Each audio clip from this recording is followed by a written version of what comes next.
Buffaloes made their first appearance of the day before the crowd by marching through the crowd. New coach Rick Neuheisel wanted his team to get involved, put them in amongst the nectar of enthusiasm. And so he walked them down through the crowd and into the stadium. This is the same fellow who said he was trying to defuse Nebraska Week.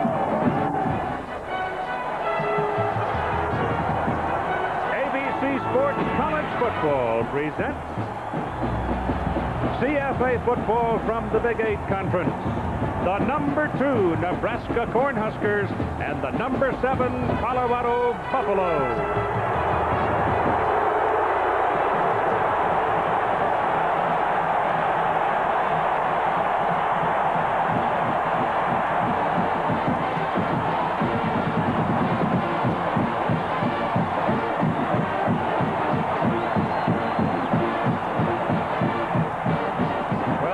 Buffalo to another, right?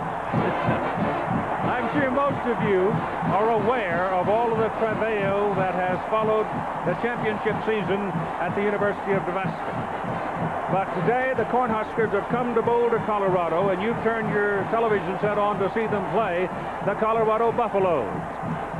I'm sure you're also aware of all of the trouble that has been swirling around suspended running back Lawrence Phillips and all of the crises that seem to hang on to his shoulders.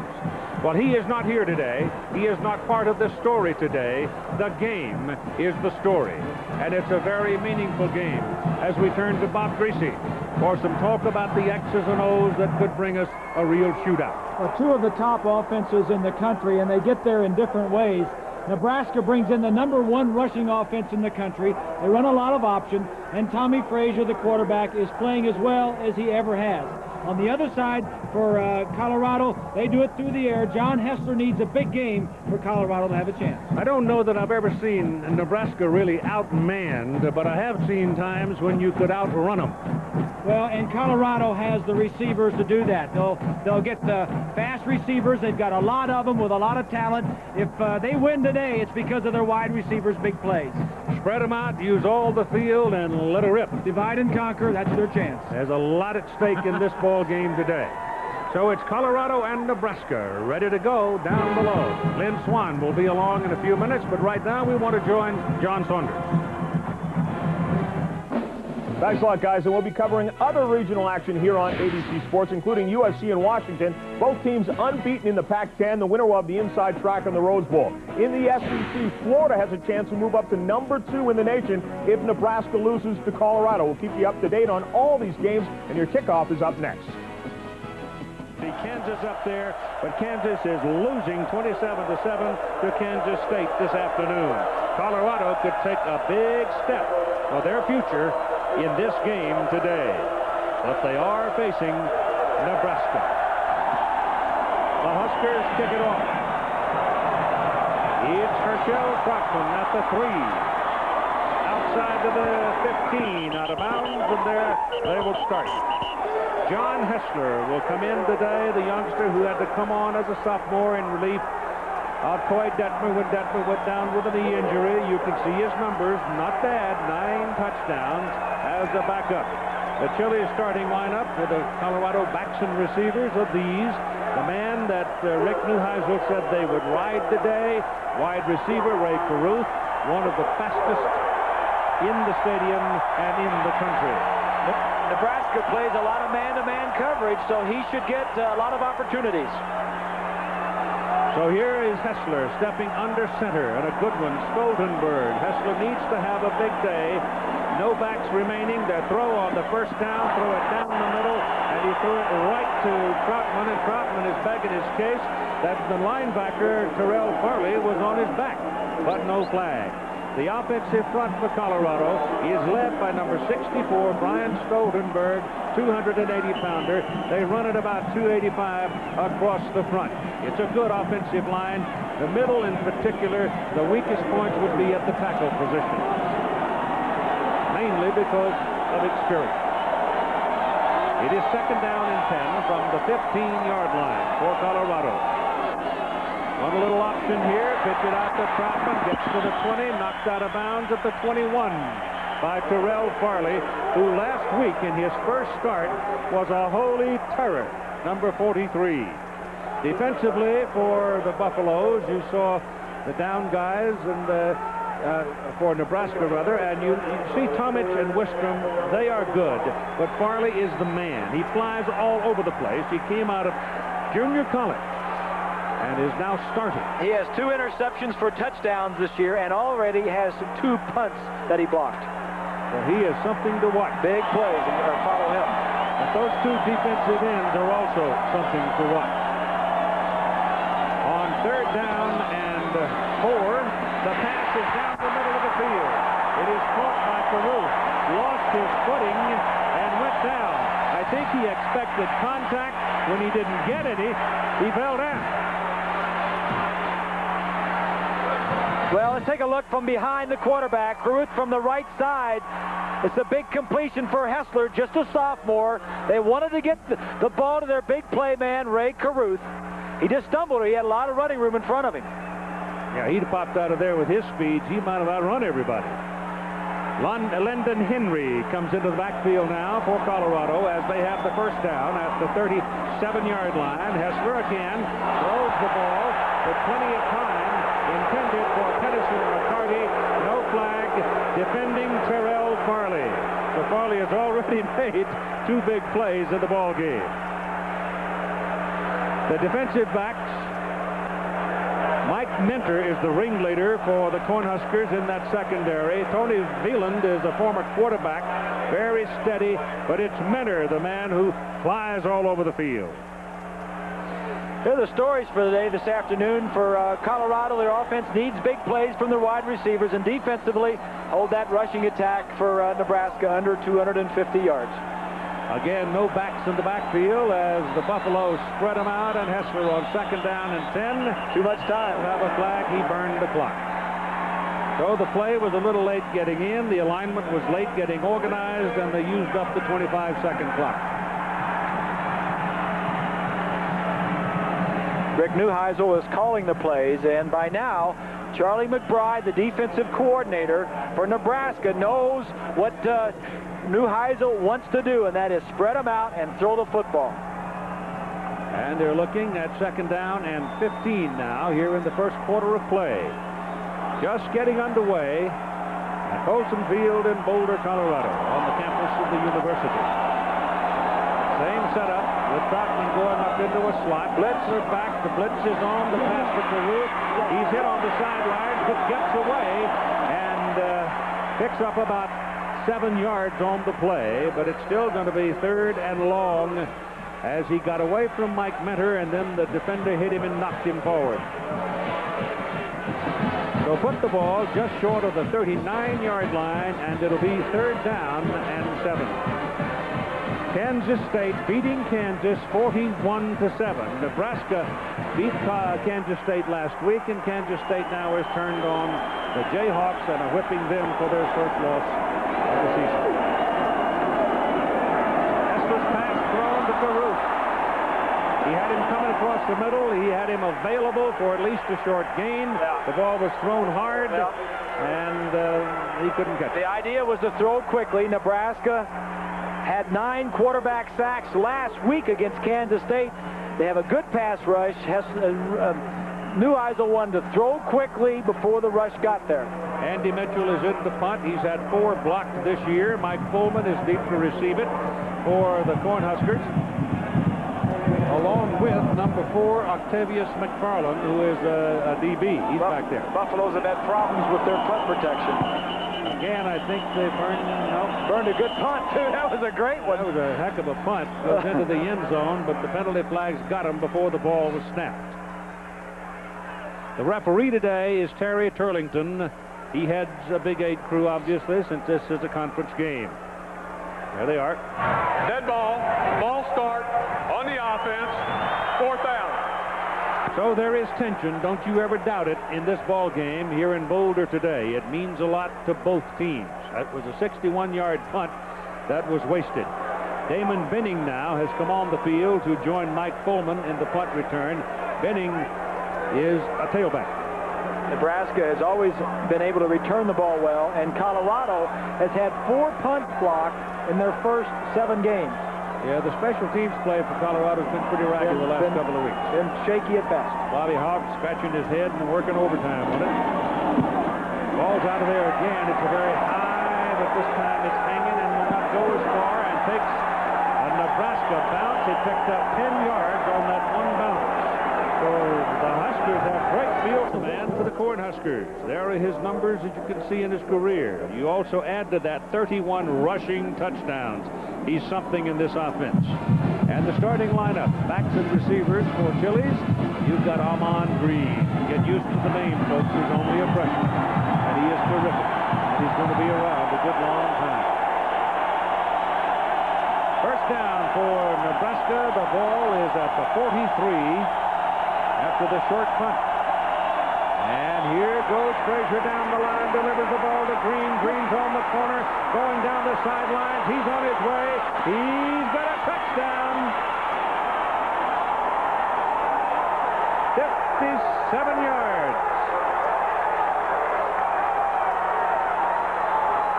They knew it was coming, and they still couldn't stop it.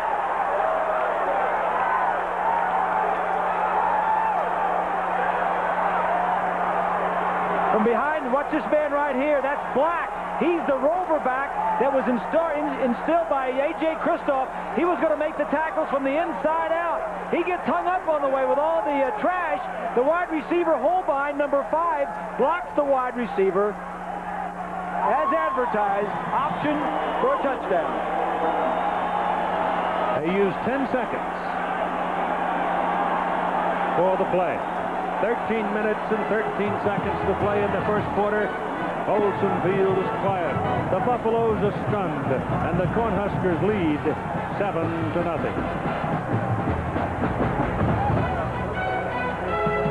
Brought to you by Chevrolet. The cars and trucks 36 million people depend on every day. Genuine Chevrolet.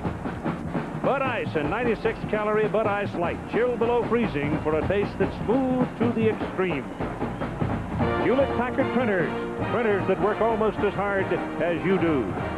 And Chili's Grill and Bar, where steak lovers go for great grilled steaks. The tumbling waters coming down off the Flatirons. Down inside Folsom Field, it's a hopeful crowd now, as Chris Brown, a freshman, kicks it off for Nebraska. High and deep into the end zone. Lyndon Henry will not return it. And in case you just sat down to watch the game, here's how the first touchdown was scored. Take a look at these 3 defensive men outside as the option's going to come this way. You've got 3 Colorado Buffaloes outside. Look at them. Now watch the blocking when it develops. Right here, stop it right here. You got Makovica blocking one. You got Holbein out there. That's the thing that everybody misses on this offense, is the blocking by the backs and the wide receivers. Outstanding, and plus, you just outrun them to the sideline. Green outran the middle linebacker. So here comes Colorado from the 20. Their first possession started at the 15, and they couldn't do anything with it. They come with the same alignment. Spread them out. They got 5 wideouts, including the back, and John Hessler getting pursuit from the back, jumps it off. And there was no chance in the world for Troutman to catch the ball because he threw it hard right into his knees. And now a moment with Lynn Swan on the field. Chief, let's make no mistake about it that Rick Neuheisel's inaugural season, this is his very first big game, because everything is on the line, and everything that he has to do almost perfectly to stay with this Nebraska football team. 2 things will be tested: his philosophy about staying relaxed and having fun, and his ability as a teacher. If he gets John Hessler prepared well to play a game and not make mistakes, they can match Nebraska. That's the only hope right now for them to stay in this ballgame, Keith. Well, it looks to me like young John needs somebody to get him and bring him back down to the ground, because he's pretty jacked up right now. Here's the pass thrown down the middle. It's much too long. Caruth was out in front, but he missed him. He was not as much overthrown as one would have thought about 10 yards before the ball got there, because Caruth is so fast. That's exactly right. The fastest man on the team. They say he's been timed in 4:17 in a 40-yard dash. I think most of the pro scouts that have been around, or the college people that have timed him, say the 4.2, 4.25. That's still the fastest on the field today. Hessler so far in this game now, they're on their second possession, is 2 of 7 passes for 23 yards. They haven't really tried to run the ball. They tried an option, and it didn't work too much. Here's another pass as Hessler goes down the middle with it, and he misses the man, Darren Shiverini. Shiverini was available, and he missed him. Yes, he was, and that was probably the first man that was wide open that Hessler missed. Not a good start for the Buffaloes. Oh, they will have to punt it. Andy Mitchell, who had a 61-yarder, was lost because of penalty, then wound up with a 25-yarder. And Nebraska went 57 yards for the opening touchdown.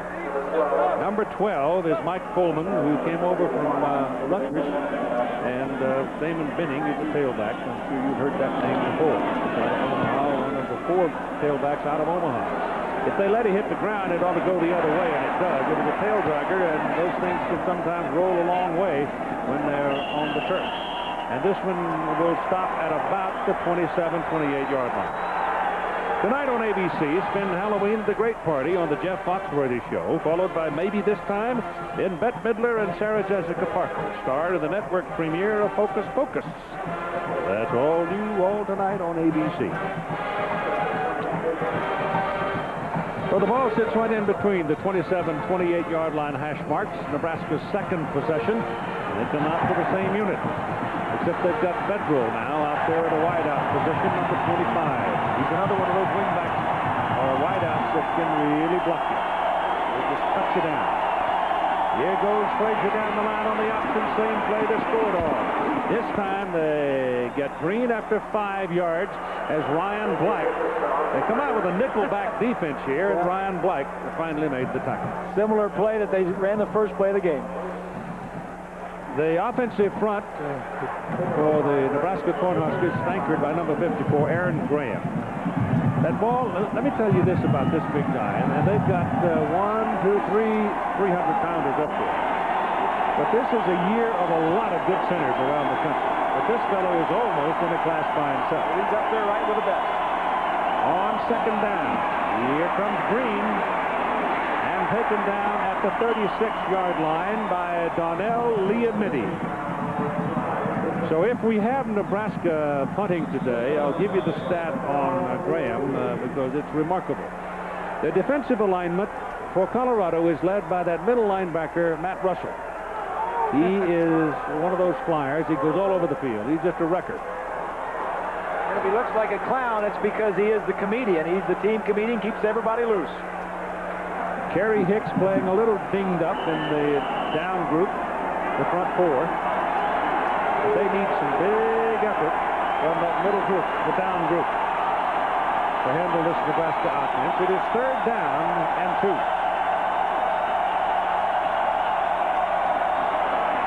Get it outside, and they got him.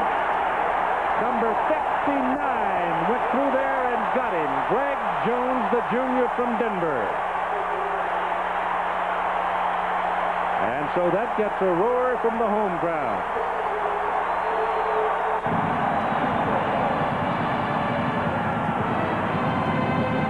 The defensive backs for Colorado, Steve Rosga, the free safety, is also the punt returner, and he's the man dropping deep right now to accept the punt from Jesse Koch.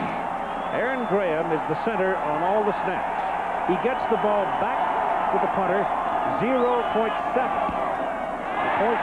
And he has never had a bad snap on a punt. Ball goes right through Rosga's hand. And he's lucky to cover it. It went right through his hand. Because he was looking at the man bearing down on him, didn't look the ball into his hands, and almost had a catastrophe. Well, first of all, it's a poor punt, and Rosga wants to get over there and stop it from rolling. He grabbed it and looking at the defensive man coming down at the same time, and was fortunate to get back on the football. So the Buffaloes are having a hard time getting started. Maybe a little bit of nerves playing in front of the home crowd. Northwestern comes back to beat Illinois in Champaign, 17-14. More testimony to the mettle of the Northwestern Wildcats this year. Champaign is not an easy place to win. Here's your first real running play of the ball game. And voila, he had worked for a first down as Herschel Troutman goes for 13. Troutman is the run in the backfield that has the explosiveness.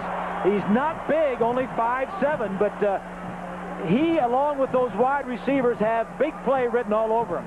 Terrell Farley has just come off the field, injured for Nebraska. It was only his second start.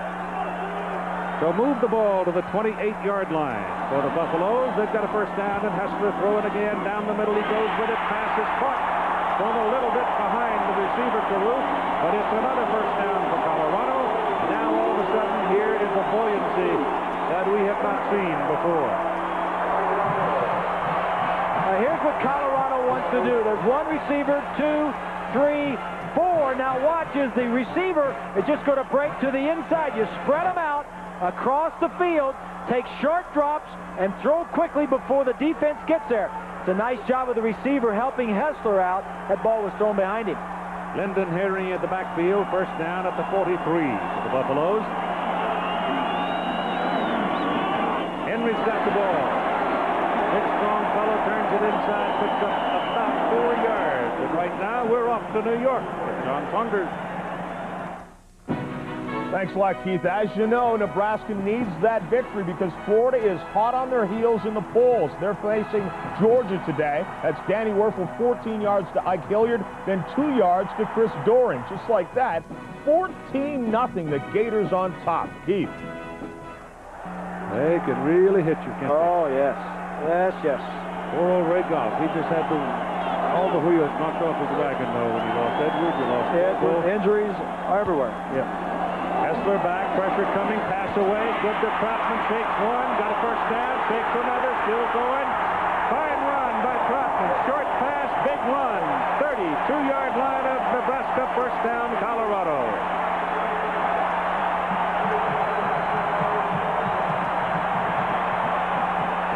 From behind the quarterback, he's got all those fast receivers. Now he's going to throw a little curl pattern across in front of the linebackers to Troutman. We mentioned how he had big play written all over him. He broke about 4 tackles, and if Phelan doesn't make the play, it's 6.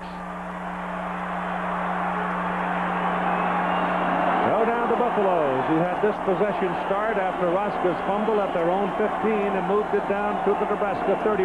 Cornhuskers leading 7-0. Hessler looking deep. Caruth is there, and it is incomplete, and he went right past the hand of Tyrone Williams, and I think may have obscured the vision for the receiver. Good point, Keith. At least obscured the vision, if not deflected this ball. It's the only chance that Williams had. Watch number 8. He's going to get beat to the inside. Now watch as he comes across. I think he deflected it. Yeah, it looked like a nice play. 3-year starter, Ty Williams. Farley is back in, second down and 10 for Colorado as Terrell Farley goes back to his linebacking position. Arlen Barnes is in the backfield now for Colorado. Hessler running an option with him. Hessler pulls it down, takes off, and gets the first down. He goes into the sidelines very hard, but he got his first down, and he runs back onto the field.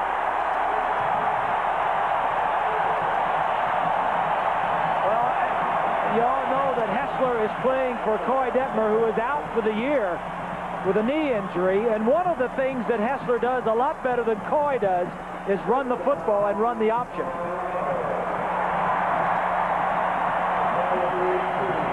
Put the ball at the 18 of Nebraska. First down for Colorado.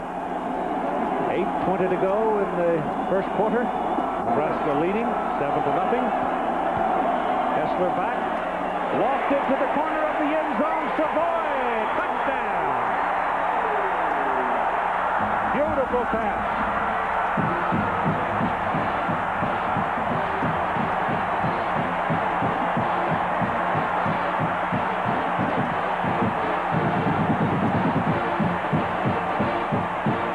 Well, here's what the matchup that you wanted right here.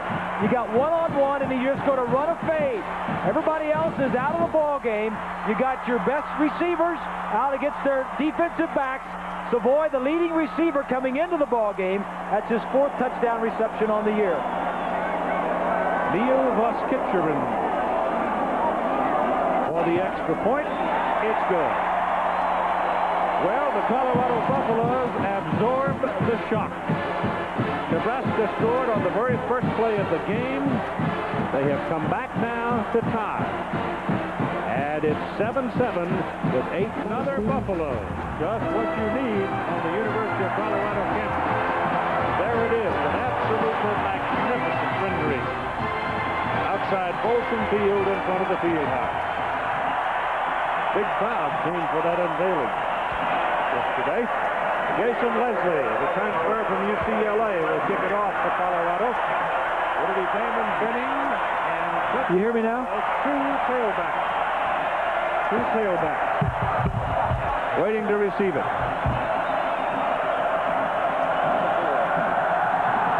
Leslie hammers it.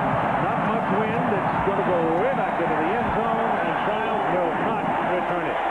So it'll be a first down out at the 20 for Nebraska. These are the games that we have scheduled for you next week. So a while ago that Northwestern had won, that Penn State had won. And we're going to see that matchup. LSU, Alabama, important down in the southeast for the bowl alignment. Stanford, USC, having a growing importance in the Pac-10. So talk about the listing or check the cable operator in your area for next week. Story of the year, Northwestern, huh? So far, I think it has to be regardless of what happens from here on. Unbelievable. They don't play Ohio State. First down, here's Frazier handing the ball inside to the fullback, the first man, and Jeff Makovica from Brainerd, Nebraska, will pick up a couple of yards. Nebraska coming in, the offense is Tommy Frazier. They're averaging 427 yards on the ground, and he is the guy that makes them go. Defensively, they have got to put pressure on quarterback Hessler. They did that the first series, the first 2 series. The last time Hessler got it. Second down and 8.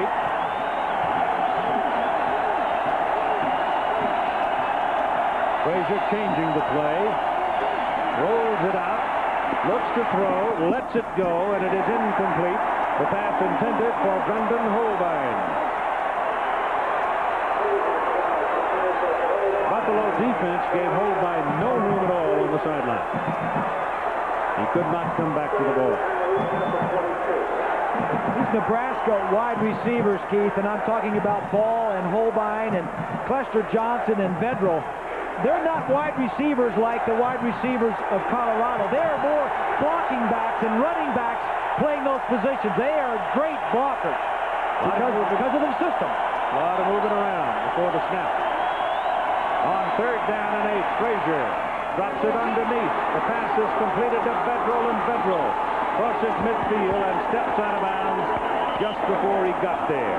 He hit the chalk, and one man standing there on the sideline at about the 49-yard line. John Vedral is a junior from Gregory, South Dakota, 5'11" and 200. Normally you think of wingbacks and wideouts as being little fellas, not these guys. They're all too well, like I said, primarily they're in there to block, and that time Vedral had a nice crossing route and picked up a big first down with the pass. Tommy Frazier. Just short of the 49-yard line. 7-7 tie, 7:20 to play in the first quarter. This is Amon Green. And the Buffaloes heat him up just about the line of scrimmage. Amon Green, 6-footer, 210, freshman, Omaha. Benning, junior, Omaha. Clinton Childs, senior, Omaha. James Sims, sophomore, Omaha. I mean, they got quartet of tailbacks out of there. They've had 4 different starters at the tailback position because of suspensions or injuries. Second down and 9 for Nebraska. At the 49. Frazier on the option, keeps it. Hit hard, but he's strong. And he bowls his way to the 44 of Colorado. Ryan Black came up out of the secondary, the nickel back, and just popped him. Frazier just shrugged him off. Frazier ran through him. Frazier is 6'2", and 210 pounds. Black is only 180, so Frazier in actuality is a running back playing quarterback. Third down and 3.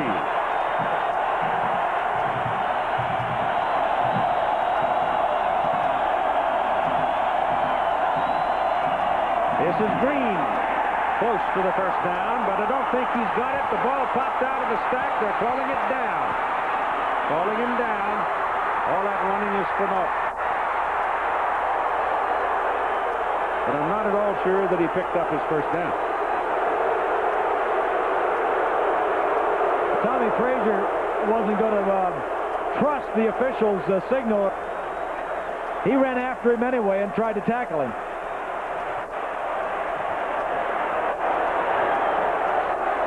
It's going to be fourth. Well, let's take a look. Third and short, and they hand it to their tailback. The ball is out.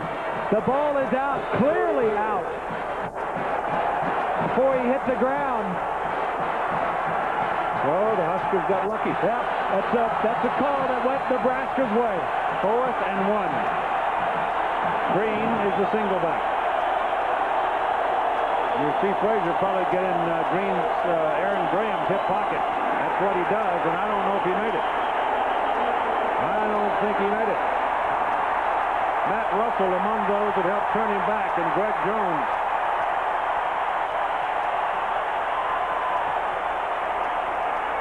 They'll measure.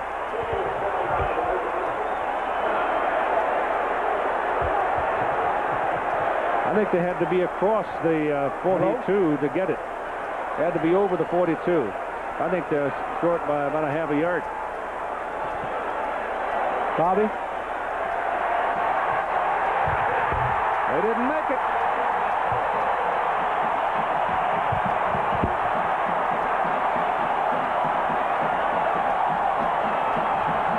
There you go, 3rd and 4th and short. Defensive line goes down below the offensive line. Big play for the defense, Colorado.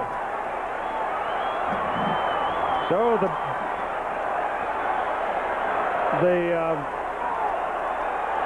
shock of that opening touchdown by Nebraska, and now all of a sudden Colorado is really flying high.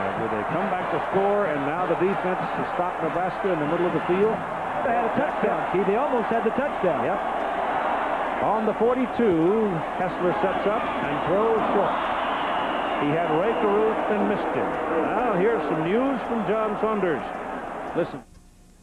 Well, Keith, the guy sitting next to you is going to like a look at this highlight, because Sonny Boy Brian Greasy going 75 yards to a Monty Toomer. He takes it the rest of the way for the touchdown. Michigan is rolling. Tim Diakabatuka has a couple of touchdowns, but not bad, eh, Dad? Back to you. The old Pappy's got a grin. Not bad. 4 yards wide. Yeah. There he He is. blames me for the interceptions. He takes credit for everything else. That's great. 2nd down and 10. And Colorado spins a timeout. 4:50 to go. And it's 7-7 between the Huskers. We'll get a chance to see him. There he is. He started the season as the quarterback. Many thought he was going to be one of the better ones in the country. Yeah. Then he went down with knee injury and surgery. He was leading the nation in passing. Exactly. This week, Hoying has taken the lead in passing in the nation. Let's reiterate. He was leading the nation in passing, was Detmer, and John Hessler stepped in and has done a pretty good job until the last 2 ball games. The last 2 ball games not so good, but coming out this ball game, Hessler has shown some toughness in getting that sharpness back that he had earlier in the year.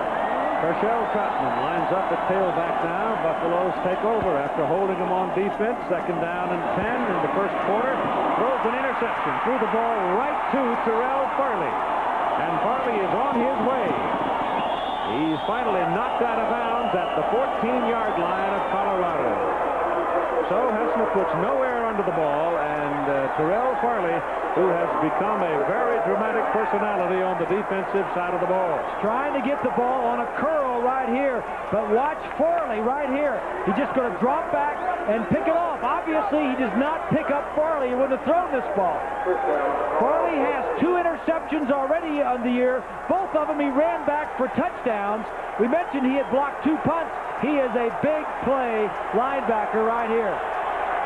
Farley, good presence, pretty good hands, and off to the races. And the Huskers have it first down at the Colorado 14-yard line. They go into the power I. It is Frazier handing to Green, and Green is caught behind the line of scrimmage as Donnell Liametti blitzed on the play and got him.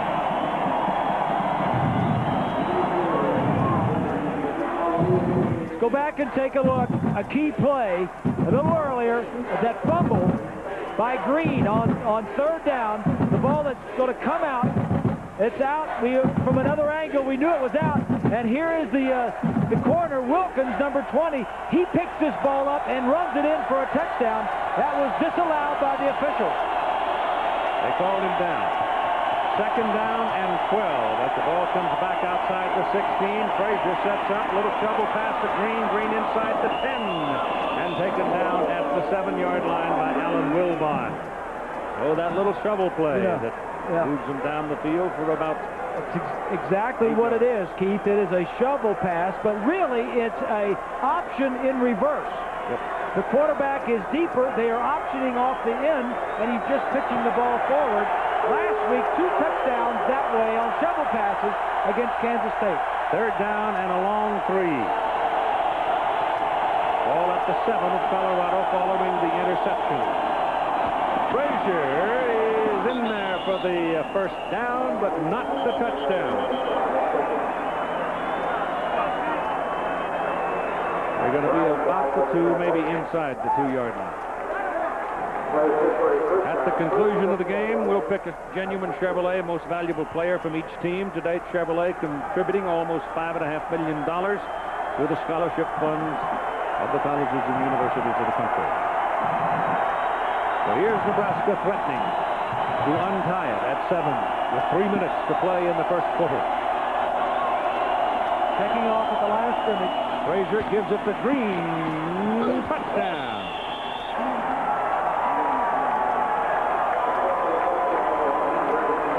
So the interception, the turnover, and the Cornhuskers cash it in. Take a look at it from the other side of the field. It'll be coming right at you. 59 is Jones. The tight end, 88, that's Jackson. He doesn't do a very good job of blocking, but he doesn't need it inside. Green, who only weighs 210 pounds, just takes the tackle of Russell and pulls him in the end zone. Chris Brown, a freshman from South Lake, Texas, who has some leg, knocks it through. We watched him hit 55-yarders in pregame warm-up.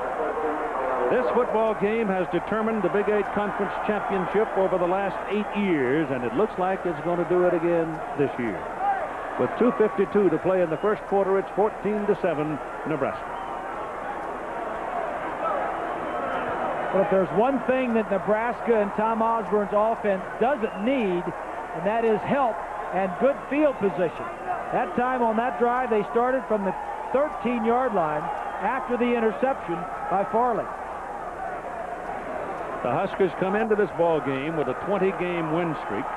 They've already locked in 34 consecutive winning seasons, and the records just keep rolling up. Oh, it's unbelievable. You look at some of the records.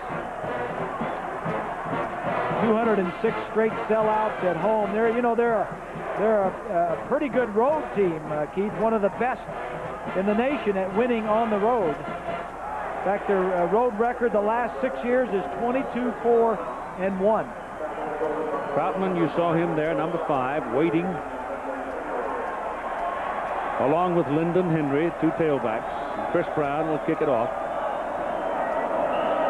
Both Brown and Leslie appear to be capable of keeping the ball in the end zone all day long if they so choose. But this one won't get there. It's very high, though. Very high. On the 2, it's Henry. when you get the ball up that high, you're going to get pretty good coverage, and they did. They take him down at the 15. That's the second time here in the first quarter that Colorado has started a possession at their own 15-yard line. Well, we mentioned early on that the special teams for the Buffs have not been that good, and it makes a difference where you start your field position. Kansas State beats Kansas 41-7. Both schools in Kansas had their first loss. K-State whipped in Lincoln last week by about that same score, wasn't it? 42-7? Yeah, something like that. And today they turned around and whacked the Jayhawks. Hessler comes up now, 5 of 14 so far here in the first quarter. This is Henry, and he gets maybe a yard and a half on that carry.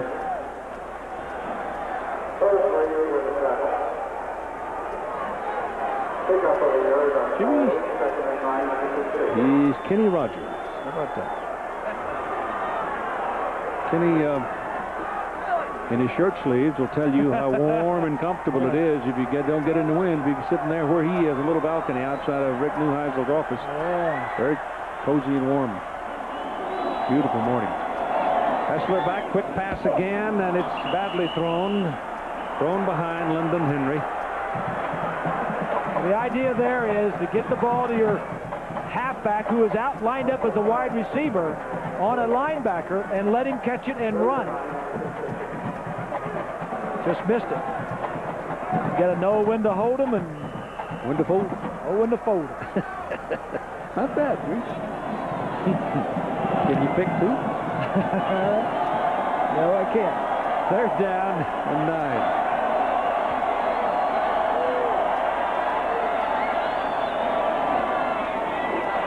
Hessler getting a lot of time and is lucky to get that one back. Boy, he threw that thing in traffic intended for Chris Anderson, and it was almost going the other way as Jamel Williams had a hold of it. What's happening here is Charlie McBride, Keith, the defensive coordinator, has thrown in some zones. Nebraska had always been a man coverage team, but one of the wrinkles that he's throwing in today is zones. When you spread him out, he's not going man-to-man, and Hessler's going to have to watch out. There's a look at Charlie, because there is some zones there. Hard Mitchell is in, and he's going to give Nebraska a pretty good field position as Damon Benning and Mike Coleman handle the punt. No pressure on him. He gets it out of there, gets it across midfield, and they're going to take it. It is Benning stepping up and catching the ball at the 48-yard line. So it's a 37-yard punt with no return.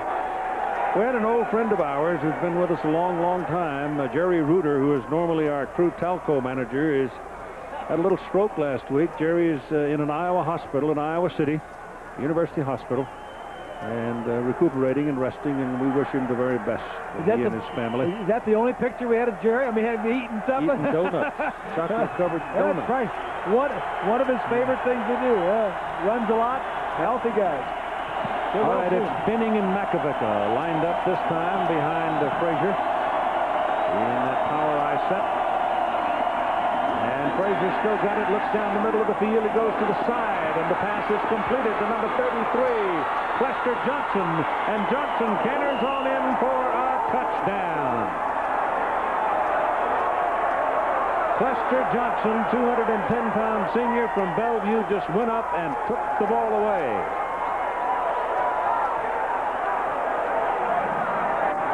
Tom Osborne likes to do this. Good field position, fake the run. You've established it all day.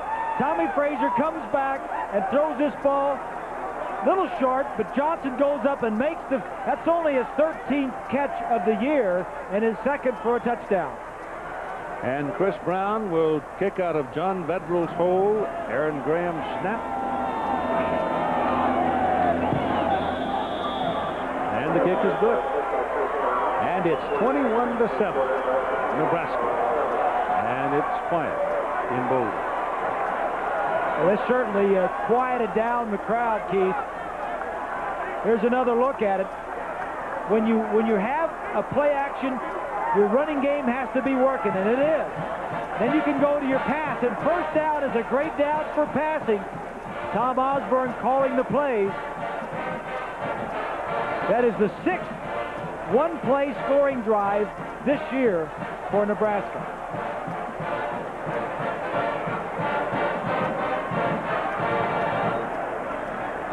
John Hessler has had two very bad possessions now as a result of Charlie McBride and the defensive secondary people changing their tune. Well, and Rick Neuheisel was telling us yesterday that one of the things they wanted to do is at least get the ball offensively to midfield before you turn it over or have to punt it. You don't want to give it up on downs around midfield where they can just do anything they want to do. At least offensively get it to the 40 or 50 and then punt it so they'd have to go the length of the field. 1:47 remaining in the first quarter. It's been a long quarter. Brown will kick it off with Henry and Troutman waiting for it.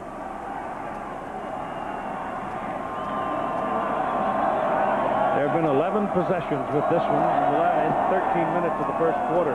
That ball's been moving around back and forth. And they're going to run it out. He got a little crack. If he gets past that one, he'll be all right. He got it out as far as the 22. Lyndon Henry. He was close to breaking a pretty good play there. Yes, he was. So at least they get it across the 20. Ohio State pounded Iowa 56-7 at halftime. And Tennessee has scored 56 against South Carolina today. Only loss for Tennessee was at Florida. They're a pretty good ball club. And the one we noted a while ago, Kansas State beating Kansas. Northwestern over Illinois. Tennessee, Penn State will test Northwestern next week. Guarantee you. Hessler's in there. Let's see now if the youngster's been able to settle himself a bit. Give it off to Lyndon Henry. Henry took a shot in the back from Wistrom. Grant Wistrom. Well, not only is Nebraska good offensively with the run, they lead the nation in rushing yardage, but defensively, they're second in the nation at stopping the run. They only allow 73 yards per game on the average. There's another kid in that defensive front, though, that's playing a lot more as the year goes on, named Chad Kelsey, and he was involved in that last tackle. He was on the bottom. He's a true freshman. Yep. I mean, he's getting a lot of playing time now. Good one. It is second down and 9. Hessler's pass, thrown to Caruth, and Minter really popped him. Mike Minter, a junior from Lawton, Oklahoma. That's just a nice play by Minter. He was out all last year with a knee injury. The championship season, he missed it. Here's Minter here now. When the ball is thrown out here in the flat, he's just going to react up to it. He's the safety. He sees it in front of him, and watch how quickly he gets up to shut it down. Majoring in engineering, he and Beal and both, the two safeties, very bright. No back.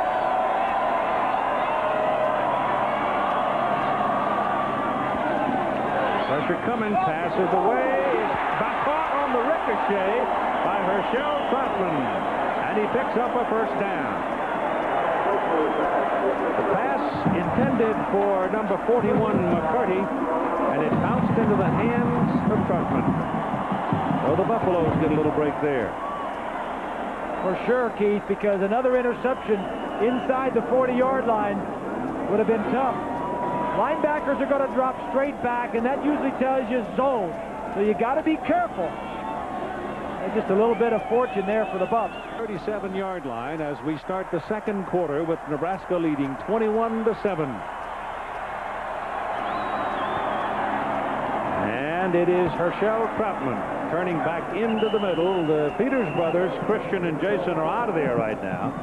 And so they test the middle and find 3 yards.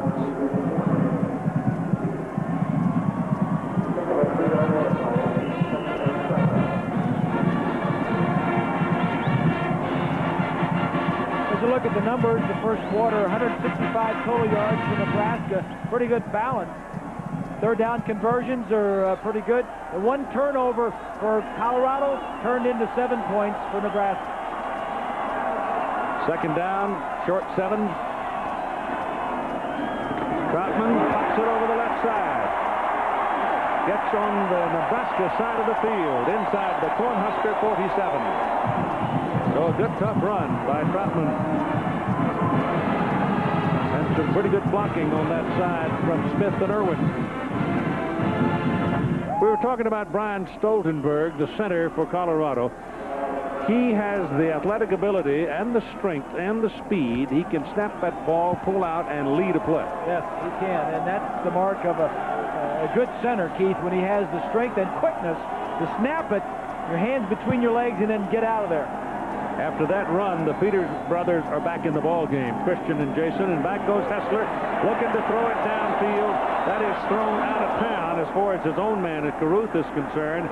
Minter runs down and gets a hand on it, trying to intercept, but that wasn't anywhere near his target. And it's a nice play by Minter because it was play action, and he read his keys very nicely to know, hey, you're not fooling me. I'm getting over there to help. And the thing he reads is the offensive line. When he sees the offensive line sit back, is in pass protection, and not go forward, there's Charlie McBride, who coaches the defense and does a nice job. He just took off and says, I'm doubling on Caruth. Kelsey goes into a down position, making him a defensive end in a rush posture. Let's see if he goes. Yeah, he goes.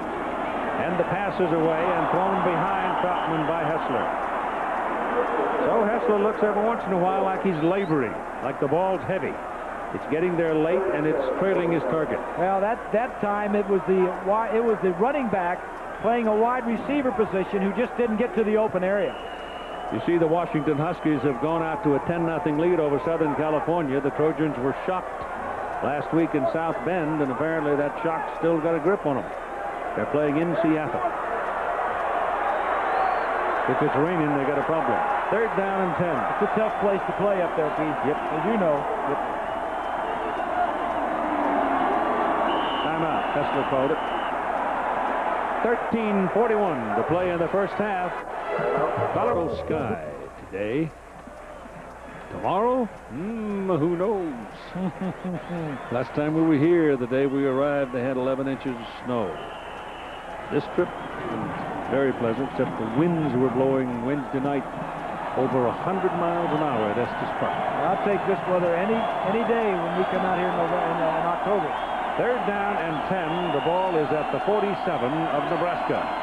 Hessler, after the timeout, looking, ducks it off. The ball goes to number 88, Matt Lepsis, his tight end. Lepsis puts his head down and goes bowling toward a first down marker. And I don't know if he made it. It does not appear that he did. He didn't. He's about a yard short. All right, tomorrow at 3 Eastern, we'll have final round coverage of the Tour Championship. Billy Mayfair's 3 under, and he has the lead. You have a 3-way tie for second with Brad Bryant, Steve Elkton, and Corey Pavin. So they're all gathered together at Southern Hills. We'll have the finish tomorrow here on ABC Sports. The wind finally quieted down there. It's been blowing like the dickens too. Into the middle they go for it, and they got it. Herschel Troutman went over the top, and if that linesman coming in from the side has the mark on it, they got it. Farley was the man that hit him as he went up over the top. But now they didn't put the ball where that linesman was standing. Remember that Colorado held Nebraska in about this area too in the defensive stands. There must be some quicksand under the turf. But it appeared that he had it. He did. But not by as much as I thought. That was close. Got that old left foot, right foot gig going there. Look at in the pits, the line of scrimmage. Nioli is 65, blocking on one of the Peters brothers.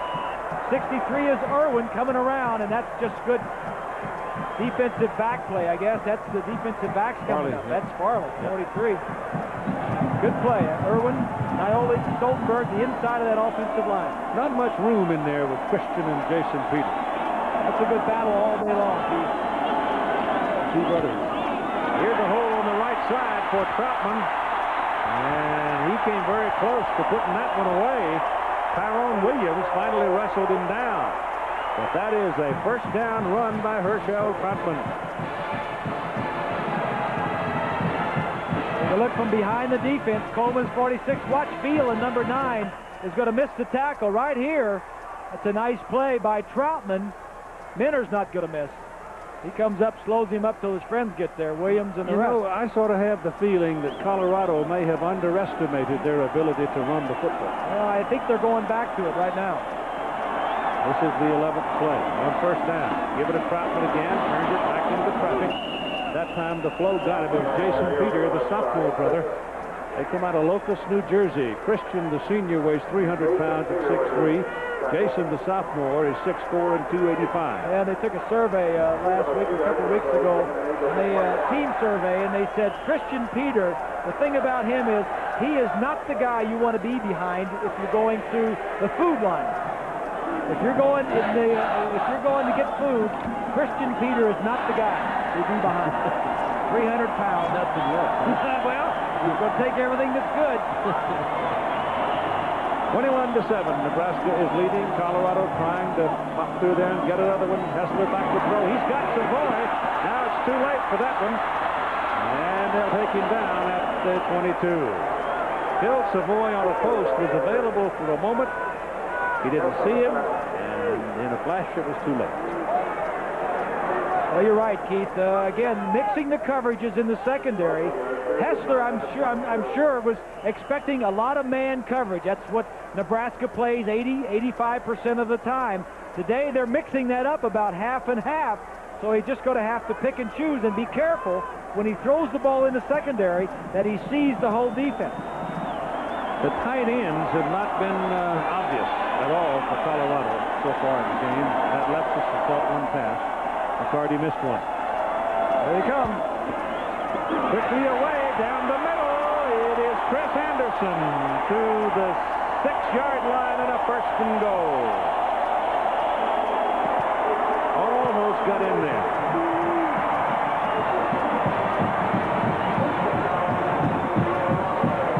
Well, quarterbacks, look at the single coverage right here. Everybody's lined up. Watch what's going to happen. The receiver's going to come down right here, and that's going to be a little wide receiver screen. Now, Anderson is big. He's 6'3" or 6'4". He just drags Williams, makes sure he has the first down. But when you get the defensive backs lined up on you, you can read man coverage very easily. It is on the 7-yard line, first and goal, and handed to Lyndon Henry to the corner, down to about the 1.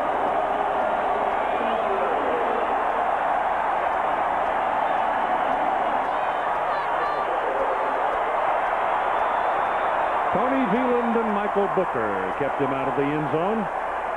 It's a big drive for the Buffs, Keith. If they can answer here, kind of bring back the shock that they had from that last touchdown. Anderson, the tall receiver, comes in now, 6'4". Look at this drive, 14 plays. That's what you need. Keep the ball away from Tommy Frazier in that offense.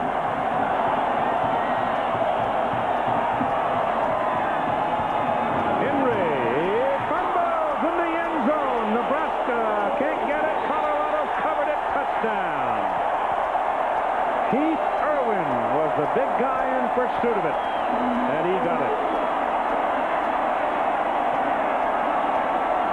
He went after that ball like he was covering a pumpkin or something. Naoli is the injured player for Colorado. Chris Naoli, the right guard. Here's a look at the play from the other side, from ground level behind the defense. 63 is Irwin, who's going to pull out, gets a block. Who knocks that loose? Is that the middle linebacker? I couldn't tell, but it came out with some authority. Definitely did. And Irwin, who is the left guard and who pulled on the play. They're lucky that the ball didn't go all the way through the end zone. You're exactly right. So that had a lot of momentum. Yeah.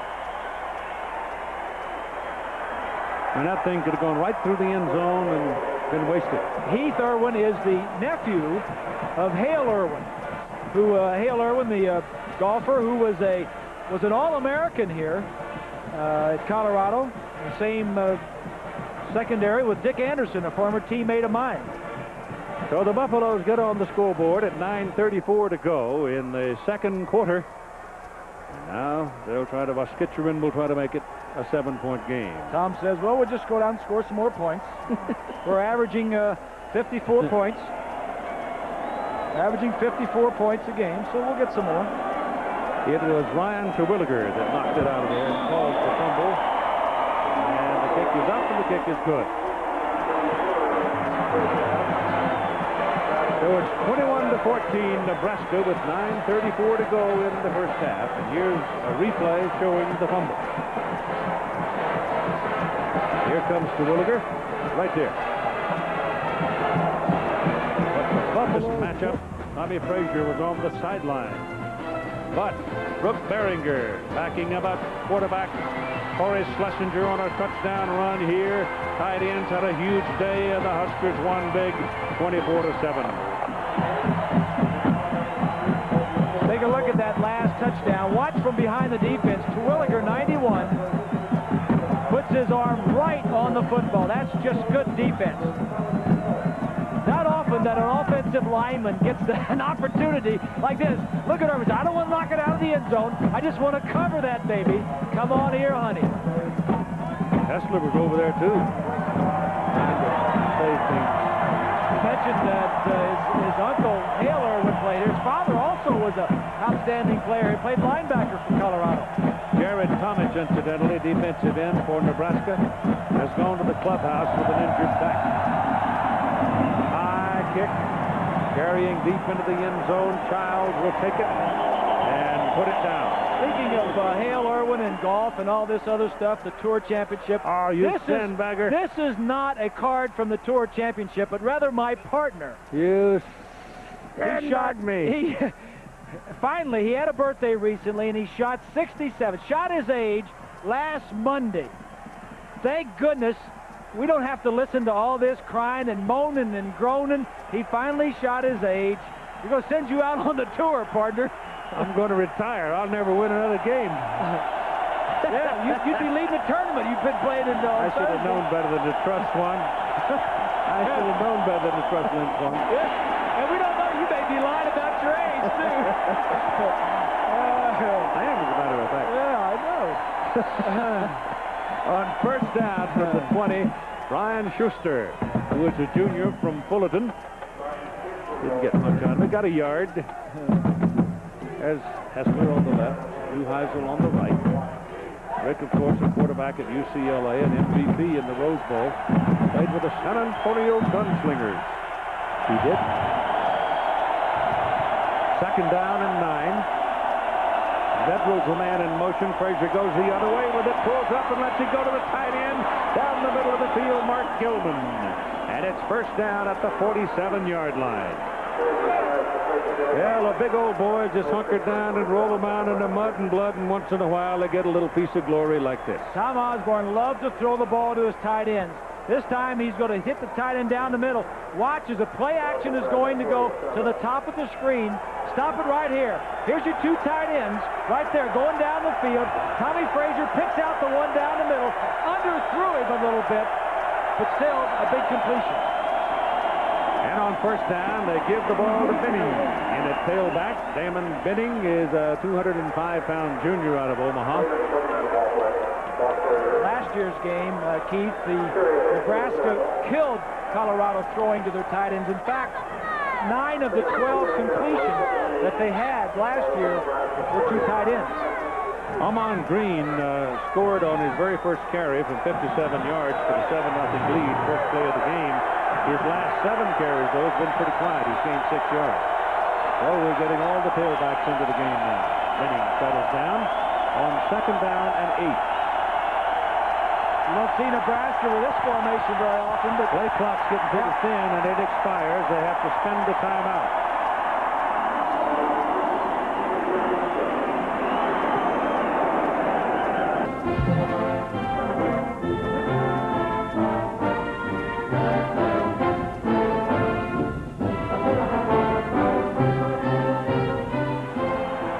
There is a primary reason why Nebraska leads 21-14.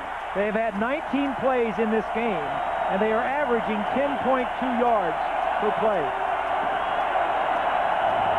On second down and 8. The crowd jumps all over Tommy Frazier as he tries to set him up at the line of scrimmage. And shakes a tackler. Now coming back the other way. That's pretty good defensive play by the Buffaloes, because Frazier's a big, strong, quick fellow, and he was close to popping out of there. He made a 5-yard loss into a 2 or 3 yard gain real quick.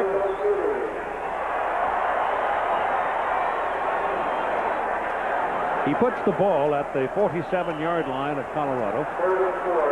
7:20 to go in the first half. The passing attack for Nebraska and Tom Osborne is a sneaky passing attack, I call it, because they choose to throw when they want to throw, and they're very good at it. 3rd and 4, and they're in the shotgun. Green and Frazier back there. And the crowd gets all over it, and Frazier calls a timeout. Now, I don't know whether he's frustrated by the crowd. He could turn to the referee and appeal. Well, I think it took so long to get the substitutions in there, Keith, that he saw the time running down. Couldn't do it. So that's 2 timeouts quickly, and they only have 1 left. Knee, the right knee, he had a brace on it, so the doctor couldn't check it out, so he had to go inside so he could drop his pants, get a good look at it. We don't know if he'll be back in the ball game or not, Keith. So Thomas is gone and Peter is gone. 2 of them. 3rd down and 4. Same alignment. Got to watch the ball to know when the play develops. It just goes to Tommy Frazier, and he pulls it down like an old-fashioned single-wing play and goes right over left guard for the first down. Quarterback draw, and that's really, when you've got a guy like Frazier running it, it's like a running back draw because he can pick him up and lay him down. How come you call it a quarterback draw when single-wing days they didn't call it that? What's the difference? I don't know. I guess the numbers. Now they're wearing 15 and 12. In those days, they were in 88. 41-yard line, first down with Green and Makovica lined up in a power I behind Frazier. Now the crowd gets back into it. Here's Frazier setting up to throw down the middle, and he gets whacked. Gets the ball away to Green. Green down the sideline. Is really belted at the 8-yard line, but it's a first and goal, Nebraska. That is unbelievable. And he can reload this ball and get rid of it. You don't think he's not strong? Whew. He was looking downfield to throw to his tight end. His tight end was going to be covered. From the right side of your screen, the tight end's going to come straight down. See him? Coming straight down. He's not open. Now Frazier's going to get hit. He reloads and throws it all the way over to the sideline to his 3rd receiver, who was Green. That may have been the strongest play I've seen all year. You've got to be strong to stay on your feet there. Green left the lineup. Benning is in at tailback. He had to go get a new hat. They handed it to the first man, the fullback. And that's pretty much a wasted play. Makovica gets virtually nothing out of it. Any other quarterback, Keith, in that situation is on the ground. He makes a big play out of it. You bet.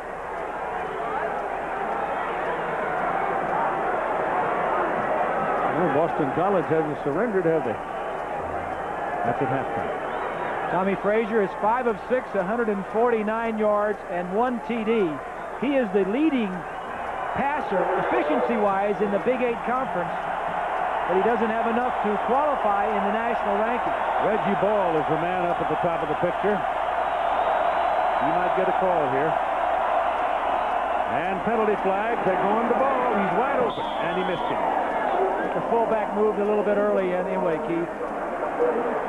So the defender on that side, Kenny Wilkins, fell down, and Reggie Ball was wide open, but it's a penalty call, illegal procedure against Nebraska anyway. Tom Osborne there, he's the man that calls the plays. Usually runs them in with a wide receiver or a tailback.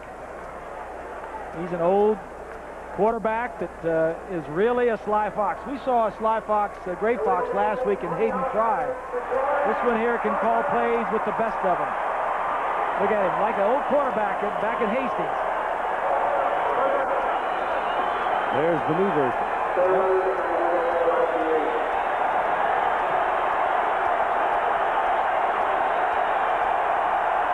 Third and goal from the 8-yard line for Nebraska. 21-14 ball game. 5:22 to play first half. And the referee, Terry Turlington, says Colorado wants a timeout.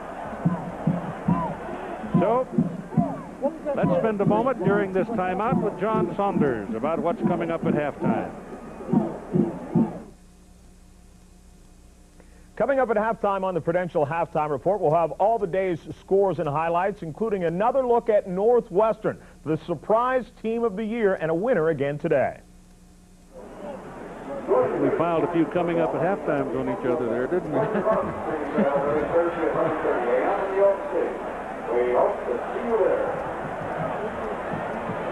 Why would A.J. want a timeout at that particular He may have point? wanted to see the formation that Tom came out with. He came out with 2 tight ends, 2 backs, and 1 wide receiver, but you can be sure that the formation this time is going to be different. And what A.J. Kristoff, the defensive coordinator, but I want to see the formation, and that may force Tom to go to his next play in a different formation. Remember in the A&M game, we were here before, they came out with this goofy formation, forced A&M to call 2 times out in a row. That's right. But here's the key play in the drive so far. Play action. Watch to the top of your screen. Frazier's going to get hit right there and just hangs on. Receiver downfield was covered. Came off to the number 3 receiver on that play.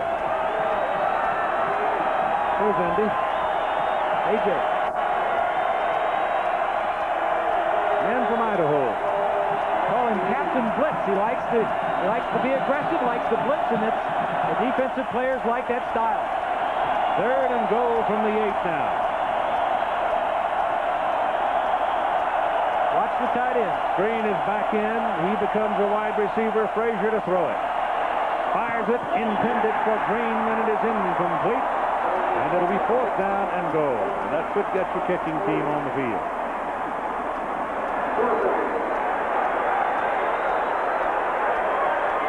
Chris Brown, the place kicker out of South Lake, Texas, was an all-state high school quarterback.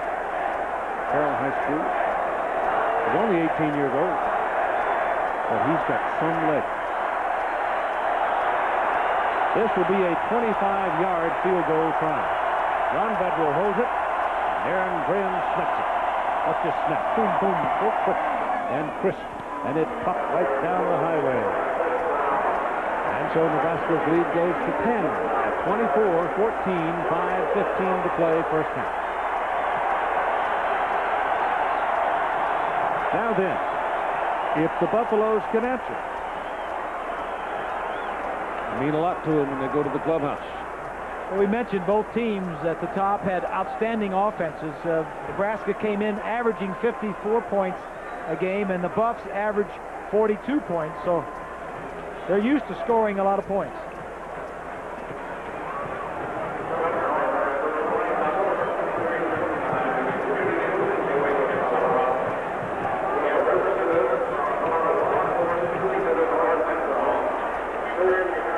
In the so-called red zone, Nebraska 37 of 46. Now coming into this ball game. And with 3 touchdowns and a field goal, they've enhanced that considerably. But 26 out of 31 times with Tommy Frazier at quarterback coming into today's ball game, they've scored points. 10 plays, 72 yards. Took a long time to get down and get a field goal. I mean, they had 2 plays, 2 touchdown drives of only 1 play. Yep. Chris Brown will kick it off now with Herschel Troutman and Lyndon Henry deep for the Buffaloes. That kick is short. It's high, but it's relatively short. It is Henry up at the 9. Looks for a little daylight. A wall on the side. Can't find it. Comes to the 25, and there the Buffaloes will start.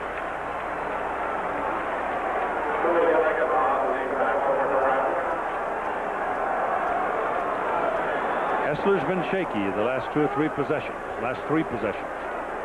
One thing I'm sure that Neuheisel is telling the offense over there on the sideline, we got a lot of time, 5 minutes. Doesn't matter how long it takes.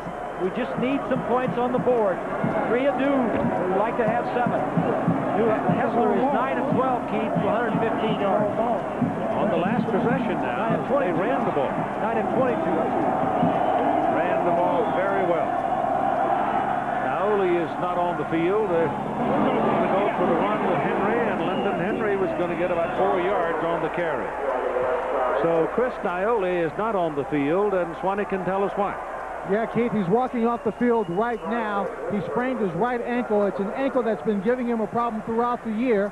They got him on the sideline. They tried to retape it. He couldn't go with it, so now they're just going to get him into the locker room early and try and pin to it inside. Keith? All righty, Jared Tomich. Tomich is back in at defensive end. He had been out for quite a while with a back. And Christian Peter is back in the middle of the trenches for the defender. This pass is completed to Phil Savoy, who is a sophomore.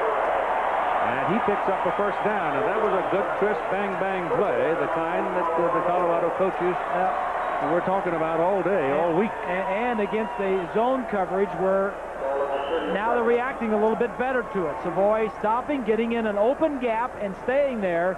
The throw is made, and he's running after the catch. Buffaloes have no times out remaining, so they've got 4 minutes and 15 seconds remaining on the clock as they come to the line of scrimmage for the snap. Here again is Henry bouncing outside. You see the foot speed of the Nebraska defenders. No way. Jamel Williams, a linebacker. Did you see what Wistrom did to that defensive end?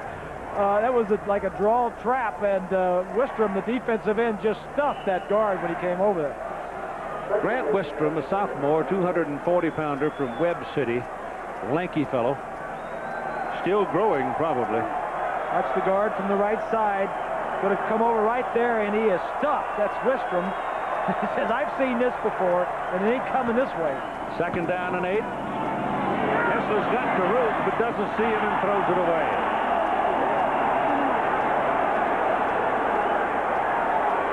He had Caruth down the middle, but Tomich didn't give him any time. Well, one of the stories going in for Nebraska defensively, they've got to get some pressure on John Hessler. And I think with Naioli's injury, the offensive guard, that's going to help put the pressure on Hessler. If you play man coverage in your secondary, you better get some pressure on the quarterback. Andrew Welch, the backup center, sophomore out of Walnut Creek, California, is in there at the right guard spot, number 74. Double wide now, bottom of the picture. By themselves out here. 3rd and 8. Bad pass. Chris Anderson was the intended receiver, but he was in and the ball went out. And he expected him to go the other way. You see Neuheiser talking to the receiver. And right after the ball was thrown, Hessler motioned to the outside. Just a miscommunication. But it brings in the punter, Andy Mitchell. And so with 3:26 to play and 1 timeout remaining, Nebraska gets the ball back, leading 24-20. We're in the first half.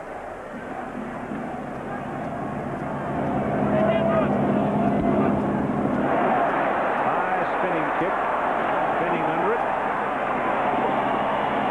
And he's taken down right about where he caught it. So it's a 45-yard punt and a 1-yard return. And next Saturday at 3:30 Eastern on ABC's College Football, either Alabama, LSU, Penn State, Northwestern, or the others you see there. Thing you want to do, if you see a game there that's not coming into your area free, call your cable operator and see what he's got for you on pay-per-view. Price is right.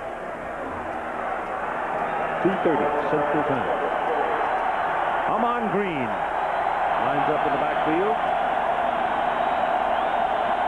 Ball is on the 17. Now the closed into the stadium and the crowd getting on him.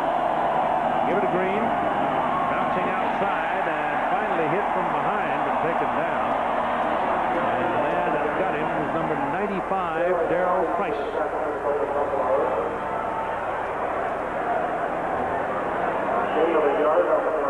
Gain 1, second down 9. The idea for the Buffs is put 9 men up near the line of scrimmage to stop the run and force them to throw.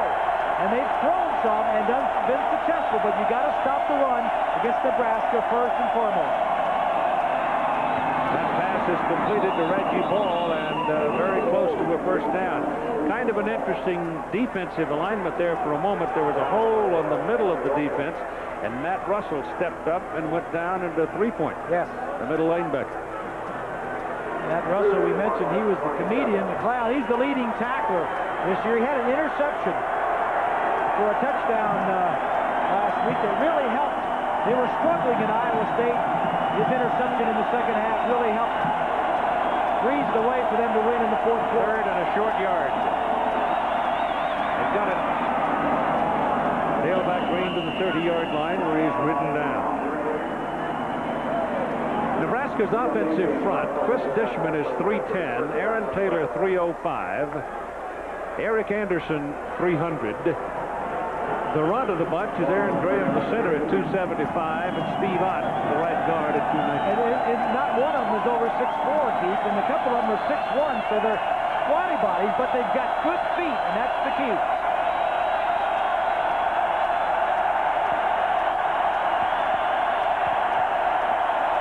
Out of the shotgun, Frazier, quick flip. Ball caught by Lester Johnson, who has a touchdown in the game. And Johnson picks up another first down. That stops the clock at 1:32. Tommy Frazier says, what is this? We got this shotgun business. We can go 3 and 4 wide receivers. We're not always running that option. Frazier, a 4-year starter. It's a pretty good-looking football team, Bob. I like the offensive. They lost 4 of their offensive linemen from last year. They just moved the next ones up. Number 88, the tight end, broke his stance. Sheldon Jackson, a redshirt freshman out of Diamond Bar, California, broke his stance. And got the flags flying. When Nebraska needs to throw, Tom gets Jackson in the ball game because he is the best of the receiving tight ends. Now, the tight end's allowed, isn't he? He is allowed to move, but if you pull the guy, that's what they're talking about right now. Whether or not he pulled him off. Colorado doesn't have a timeout. If someone in the black shirt was trying to call one, they don't have any to call. Let's see. Dead ball, illegal substitution on the defense, 5 yards. Yeah, that was what the call was. So the Buffaloes hurt themselves. Well, they haven't been penalized too much today. Neuheiser's team is the most penalized team in the Big 8, and that has hurt them. But Rick was telling us yesterday, to win this game, we got to have no sacks, no penalties, and no interceptions. And for the most part, they've avoided those today. 1:14 left. You had to have 69 penalties coming into the game. That's a lot. Little stuff. Frazier loads it up. And throws over Reggie Ball's head, out of bounds, incomplete. And there's a penalty flag. And back where Frazier threw the ball. Do we have a face mask? Somebody grabbing him or rough the passer? Maybe. Roughing the passer. Well, see, that's the thing that we were just mentioning about the most penalized team in the Big 8. Here you go. From the left side, he's going to come in and hit Frazier. No, he can't do that. That's too obvious. And if you're going to hit him, you don't hit him up around his shoulders and his helmet to leave a question there in the referee's mind. I mean, Price may have been off of his feet and in the air, but you still don't go up around his shoulders and his neck and his helmet and hit him. So that 15-yard penalty puts the ball down at the Buffalo 37 with 1:01 to play in the first half. And Frazier, a little shovel pass to Green. The ball is rolling around loose and it is covered. It'll be an incomplete forward pass. See, that's why that thing is so effective. Yeah. Even if it fails, it's effective. And who should run it better than Frazier? Because, like I say, it's like an option. It's like a forward option rather than a backward option. Although the only difference in this is if it's forward and you fumble it, it's like it's a pass. Incomplete. 2nd and 10 with 55 seconds. Benning back there with Frazier. Ball is thrown underneath. And penalty flag. They've got a hold of his face mask. Yeah. They made the tackle. So they're going to tack on at least 5 on Lester Johnson's catch. Last 4 plays has been, what, 3 flags against the defense. Yep. And this is one where you don't want to give them another score before you go in at halftime. Nebraska does not need any help. Exactly.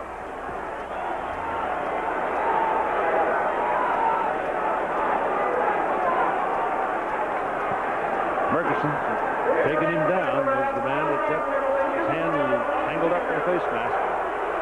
There's the 5-yard penalty. So put it on the 24-yard line. Make it a first down for Nebraska. They've got 48 seconds. The clock is running. They've got 1 timeout. They lead 24-14. Frazier up the middle. Looked just like Frankie Sinkler.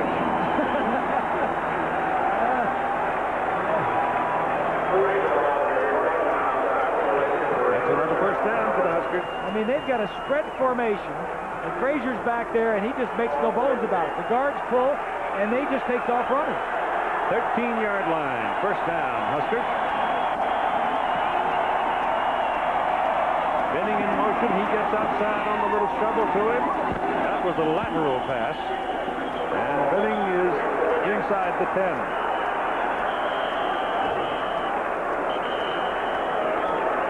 So Nebraska spends its final timeout, stopping the clock at 15 seconds. Prudential halftime report. John Saunders scores and highlights. We'll have a report from Lewis Johnson on the Northwestern Wildcats and their narrow victory today down in Champaign. Well, a great job Gary Barnett's done, huh? Not bad. He's the freshman kicker. I like him. They lost a good one last year in Erstad, the number one choice in the baseball draft, but this kid's pretty good. Well, Darren took a load of money to the bank, though, and had a big season, so his future looks pretty bright in baseball. The kicker's cranking up, but they got 15 seconds and no timeouts remaining, so it looks like they want to go for one more play and then try to get the kicker in. And Keith, it cannot be a run play. Nope. Or if it is a run play, it has to be wide and get out of bounds. So it could be an option. And Frazier may say, all right, either I've got to keep it and get out of bounds if I don't get in the score, or I've got to toss it and get out of bounds, because if you don't get out of bounds or you don't throw a pass in completion, the clock will run out. Only 15 seconds. Damon Benning is the tailback.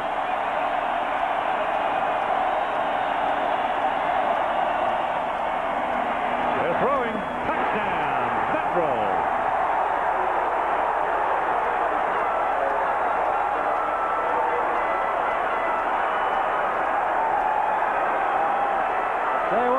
Tom Osborne, boy, he saves these plays. He knows when to pull them out. Nice call, nice execution. He's been doing it for a few years. Brown for the point. Touchdown came with 10 seconds to play in the first half. A little crooked, but it was good. That is the 70th 7-0 Frazier touchdown passer run in his 32 games.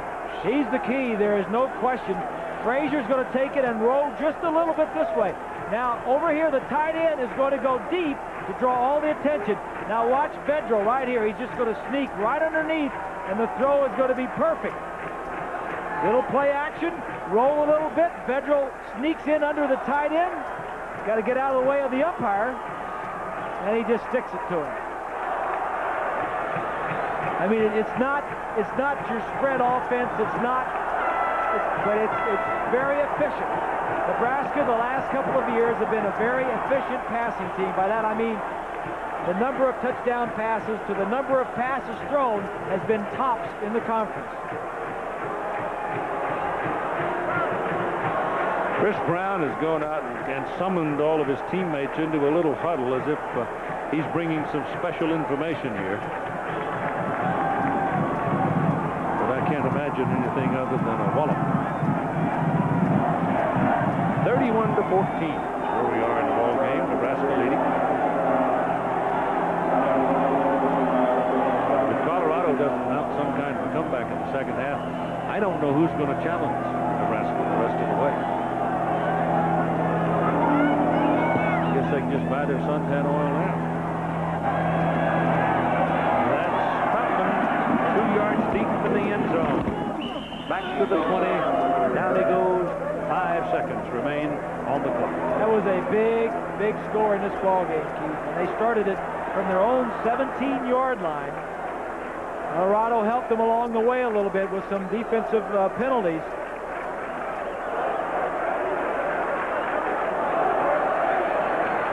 But a big score. You go into the locker room down 17 points as the Buffs are going to do versus going down in about 10 points. It's a big difference.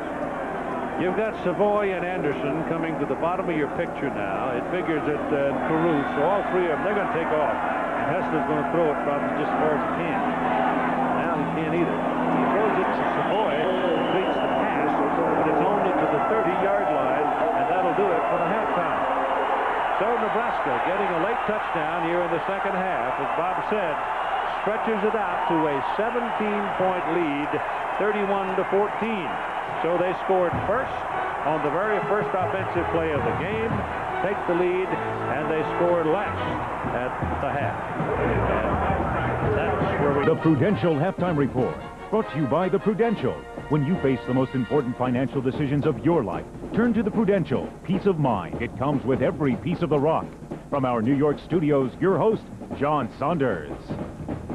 Welcome back once again to the Prudential Halftime Report. Your second half is coming up, but still some time for more scores and highlights, beginning with the number 4 team in the nation. Many people think Ohio State is the best club in the country, and Bobby Hoying, one big reason why. He finds Terry Glenn here. Hoying 8 of 16 for 273 yards and 2 touchdowns.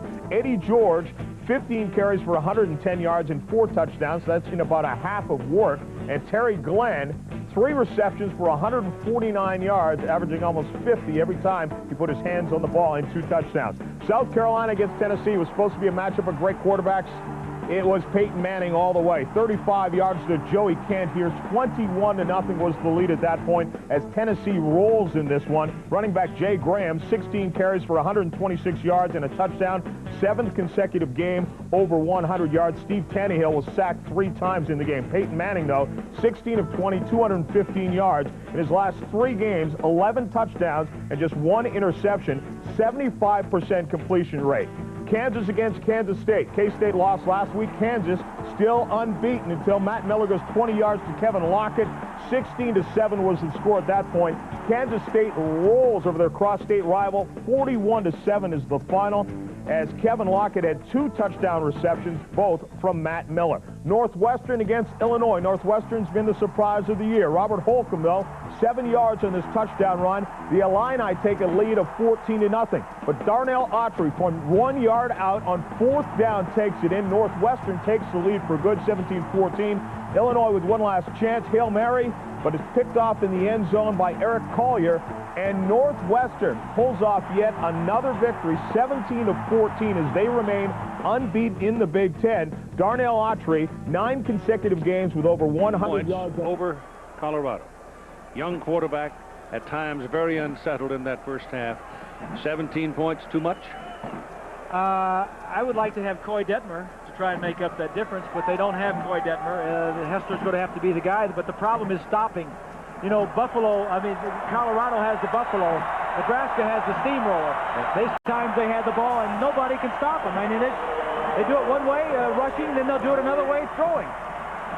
And they get the ball to start the second half of play, so this is very crucial moment for the Colorado Buffaloes.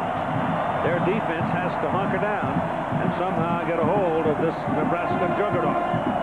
Otherwise, you can rosin the boat in Oregon. High kick. 11-yard line. Clinton Childs. And Childs is up to about the 28. Take a look at the halftime numbers. Looking for Nebraska. Total yardage, 295, but 184 passing, only 111 rushing. Penalties. Look at the penalties for Colorado. 5 for 36. Nebraska has yet to be penalized. That means they've got 74 for the season penalties. Well, little stuff, too. Generally not big things.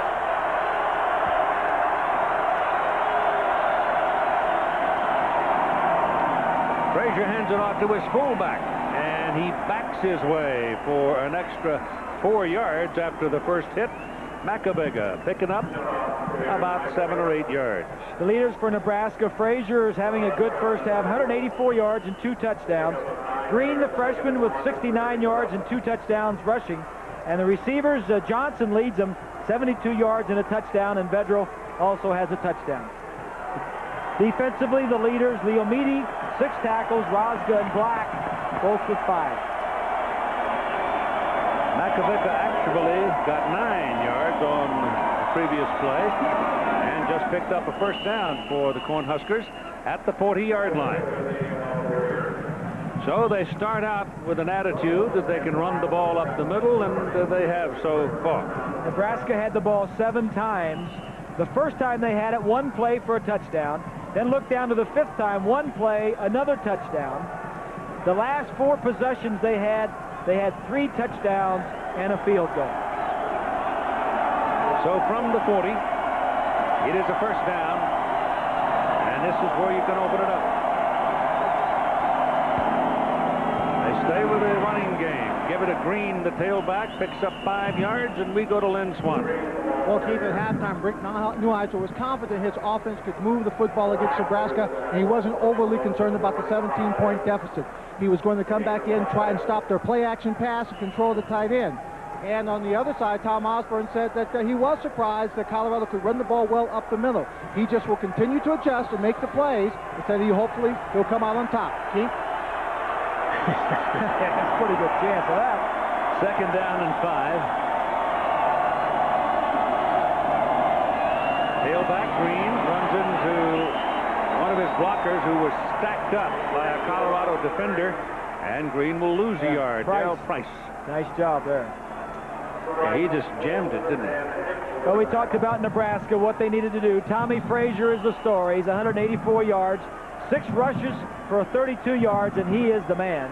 And pressure the quarterback. They've had 4 hurries. They've got him for a sack. They've forced an interception, and they've given up 1 touchdown pass.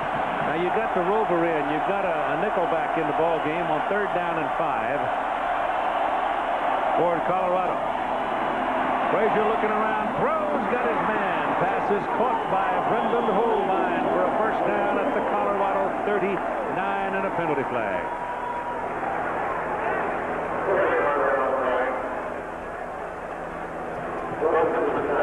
Face mask inadvertent. So that'll move the ball from inside the 39 somewhere down around the 33 of Colorado. This is not a sophisticated passing game that Tom Osborne has at Nebraska, but because the running game is so good and so dominant that you have to respect the fake even on 3rd and 5, and he just has Frazier look for one area, and he's good enough to throw it in that area. They put the ball right on the 34 for the first down snap. Option, stops, turns, looks back, goes to the corner, and it is incomplete. Ball running under the ball. Couldn't get to it. Good play, good call inside the 35, 40-yard line. Osborne likes to go for it on first down. He feels like from his coaches in the press box at halftime, they told him run inside and you can throw on first down, especially backside down the field. That's what he tried to do then. Good coverage by the Bucs. 2nd and 10. First man, Makovica. Yeah, run inside. That was the message at halftime. Colorado is stacked on the outside for the option. Makovica and his brother, who was a freshman, are both walk-ons. They both came from 8-man football. Joel is the brother. He's a 225-pounder. His number was 32. Joe's number was 22. They said, wait, we got to change one of these numbers. Too close. 3rd and 7. Over to Reggie Ball, gets a block, trying to come back inside on a screen, and the Buffaloes play it well. Frazier is signaling over to Osborne. Let's go for it. Let's go for it. I know it's not a first down. We can go for it. There is no question, Keith, that this is the man right here that makes this offense go. He missed 8 games last year and got back and played in the championship game in the Orange Bowl, was named the MVP. They lost 4 offensive linemen. They've had 4 different starting tailbacks, but Osborne and Frazier make this offense go.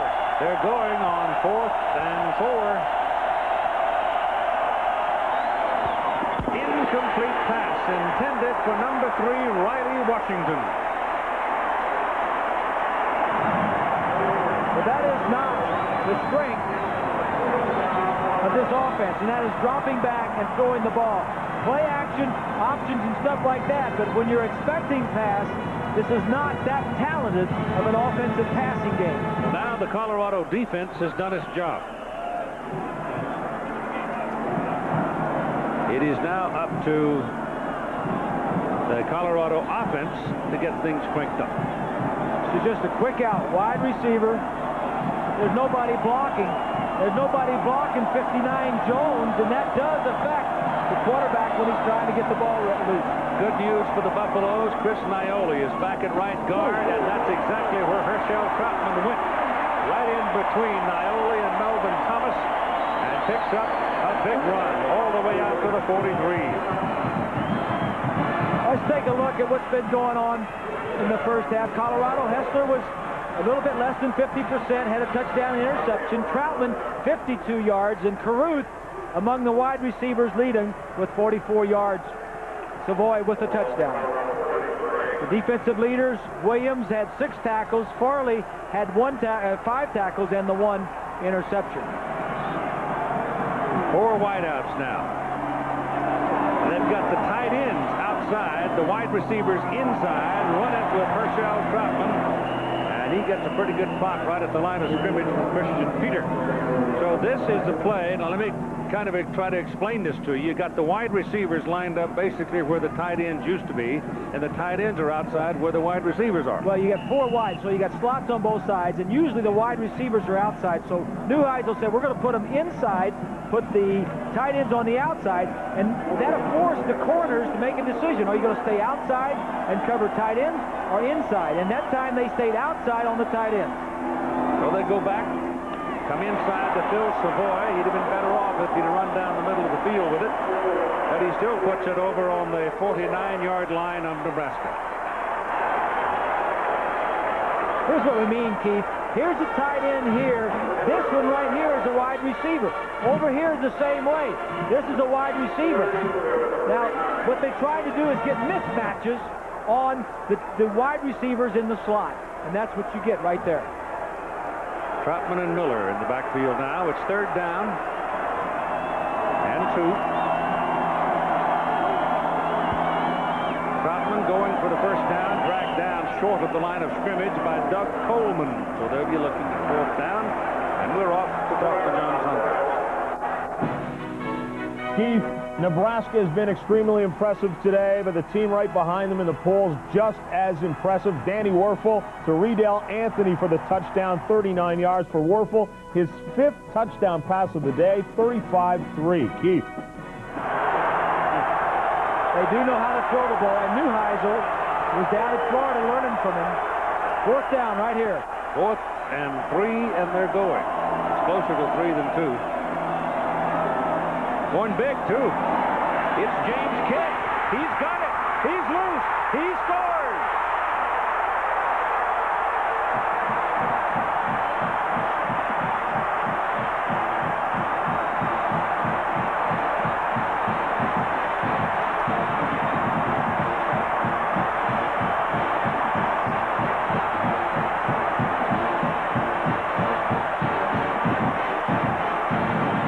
That's 4th and 1. You get man coverage out here. It's a gutsy call by Rick Neuheisel.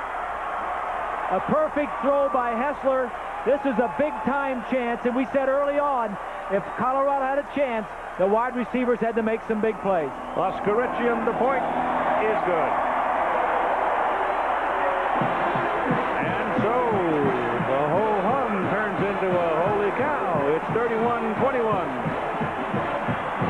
You know, we just went to New York for that update. But I'll tell you what he can do. He can run, and he can catch it. And he just did. That was a big play, Keith. That was 4th and 1 on the 50-yard line. If they miss that, Nebraska gets the ball on the 50 going downhill. That was a key play for a young head coach. All right, Leslie kicks it off. Barefoot one. Knocks it back 3 yards into the end zone. He'll come out with it. It's Clinton Childs. And they take him down at the 11. So the Buffaloes are mile high right now. New Heisel's got him. We talked about what Colorado needed to do offensively. Needed big plays from their wide receivers, and they're getting it. 8 receptions, 96 yards. Now they have 2 touchdowns. Defensively, hold Nebraska under 250 yards. They're doing that, only 111, but Tommy Frazier is hurting him with the pass, over 180 yards in the first half. This is the poorest starting point of a possession for Nebraska. Officially, they'll call it the 12 because it's beyond the 11. They run Amon Green inside up to the 15. Wisconsin came back today and put one on Michigan State. And Baylor. Nice feet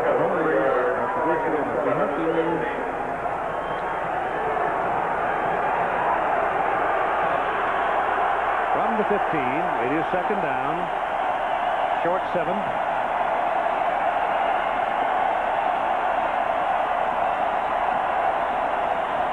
There's your option. They got the quarterback early, forced the pitch early, and they got Amon Green, and he picks up 2 yards, and here's 20. Thank you, Keith. This is Corey Detmer, who went out after the injury against Texas A&M. How are you feeling right now after the operation? I'm feeling real good. You know, the surgery went real well, and they've got me on a real aggressive rehabilitation program, and so everything's going real good right now. You were talking to John Hessler on the sideline, Rick Neuheisel at halftime. What's that conversation about? Well, just telling him to relax, and it's going to be a long game, and to go out there and just do the best he can. And he's come out the second half and really made a big play here early on, so, you know, he's been looking good. He's going to keep that spot warm for you. Yeah, he is. You know, it's real disappointing to me, you know, not get to play in this game. These are tough games that you dream about playing. And, you know, hopefully next year will work out where I'll get to get in this game. I suppose that had you stayed healthy and had a great season, people would have asked you whether you'd be back for your senior year. But you determined to come back? Oh, yeah. You know, I would have stayed, you know, with my size, you know, and things like that. The pro scouts, you know, I feel like I just have to prove to them a little bit more. Okay, Corey, thank you very much. Keith? All of a sudden, Jeff Makovica has become a key personality in this thing. While Swanee was talking to Coy, you saw him get out there and get lost by the defense and pick up the first down on the pass. That was his first reception of the year. Yeah. Now you got penalty flags after that last carry by the fullback. So the Nebraska fullback, they're quiet for a long time, they're blocking back, and then all of a sudden, boom, here they come, and the penalty is against Colorado.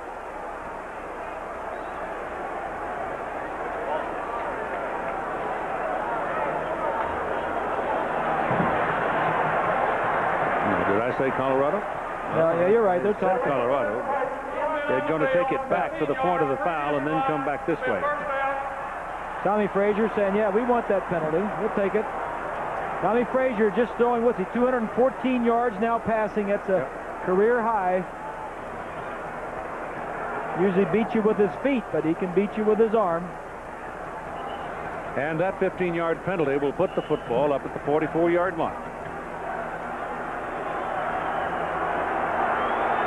6.5 minutes to go in the third quarter. 31-21 Nebraska.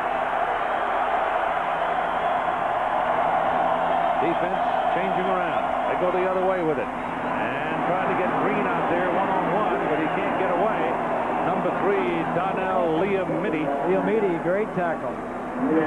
Had him in what amounted to the open field and took him down. One-on-one. That's exactly right. And there was nobody else if Liamidi doesn't tackle him.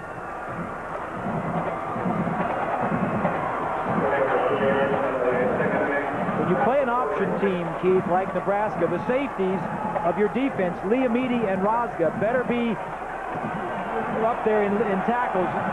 Probably going to be your leading tackles because they're going to make a lot of plays.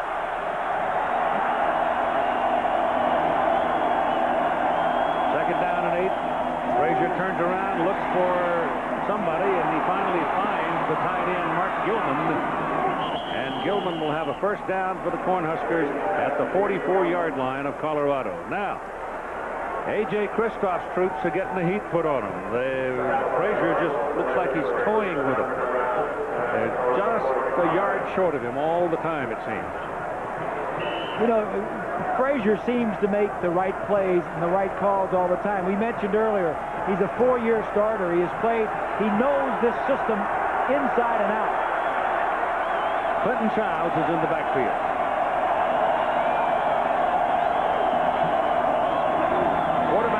here. And a pickup of close to 4 yards. Monday night action night on ABC. Jeff Fahey as the marshal. Then on we go to the NFC Central. Chicago Bears with Eric Kramer at quarterback. Minnesota Vikings with Warren Moon. ABC's NFL Monday Night Football. That's Action Monday at 8 Eastern, 7 Central. Here on ABC. The black and blue division, huh? Used to be. Yeah. Although it isn't quite so much so anymore, is it? Greg Jones. Some bruises on him as he goes out. Yep. Pretty good game. It is second down and close to 6. Here goes Childs. That's another one of those Omaha tailbacks. And he runs for a first down at the 25-yard line. And they're running inside ever since they came out at halftime. The word is everything is stacked to stop the option on the outside. And they've been running Makovica and Childs and Green, the tailbacks, up inside and doing a lot of good yardage inside instead of outside with the option. Colorado's got to gamble some now on the defense. They got to guess a little.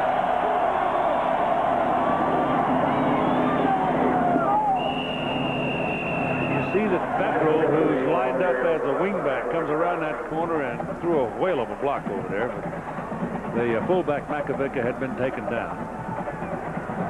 Big 8 scores today. Iowa State bouncing back for a win. Missouri gave Oklahoma all they wanted.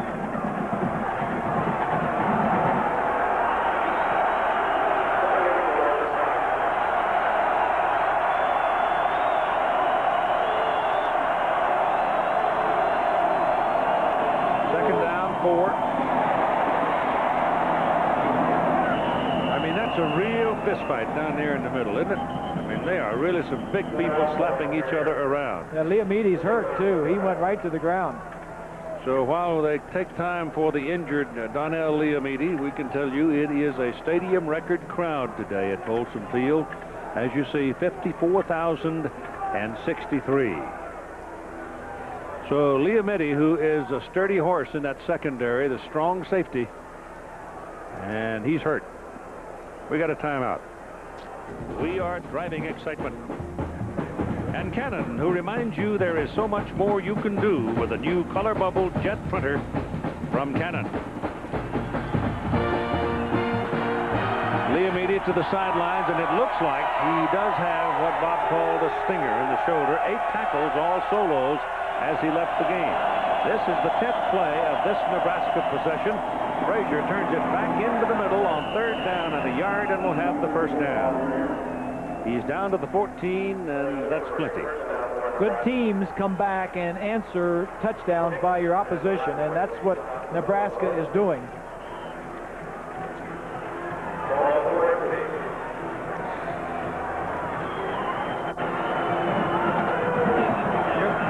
Left shoulder swing stinger, and he's back.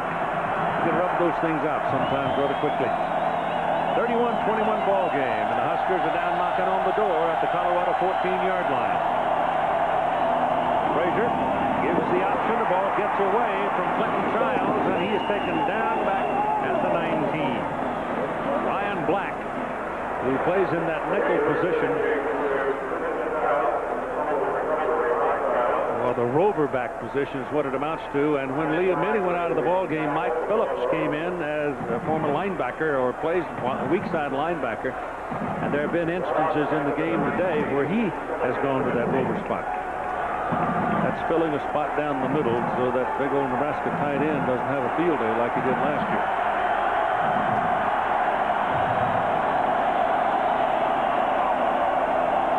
Second down and 15. Back at the 19. Frazier looking around, lets it go, and as Federal looked back, Frazier had thrown the ball, and they don't hook him. Timing was bad because there was good coverage when he wanted to throw it. The coverage was there. Federal will right straight at T.J. Cunningham, who played a pretty good game today. A&M, we were here the last time, kind of picked on T.J., but Nebraska's left him alone pretty much.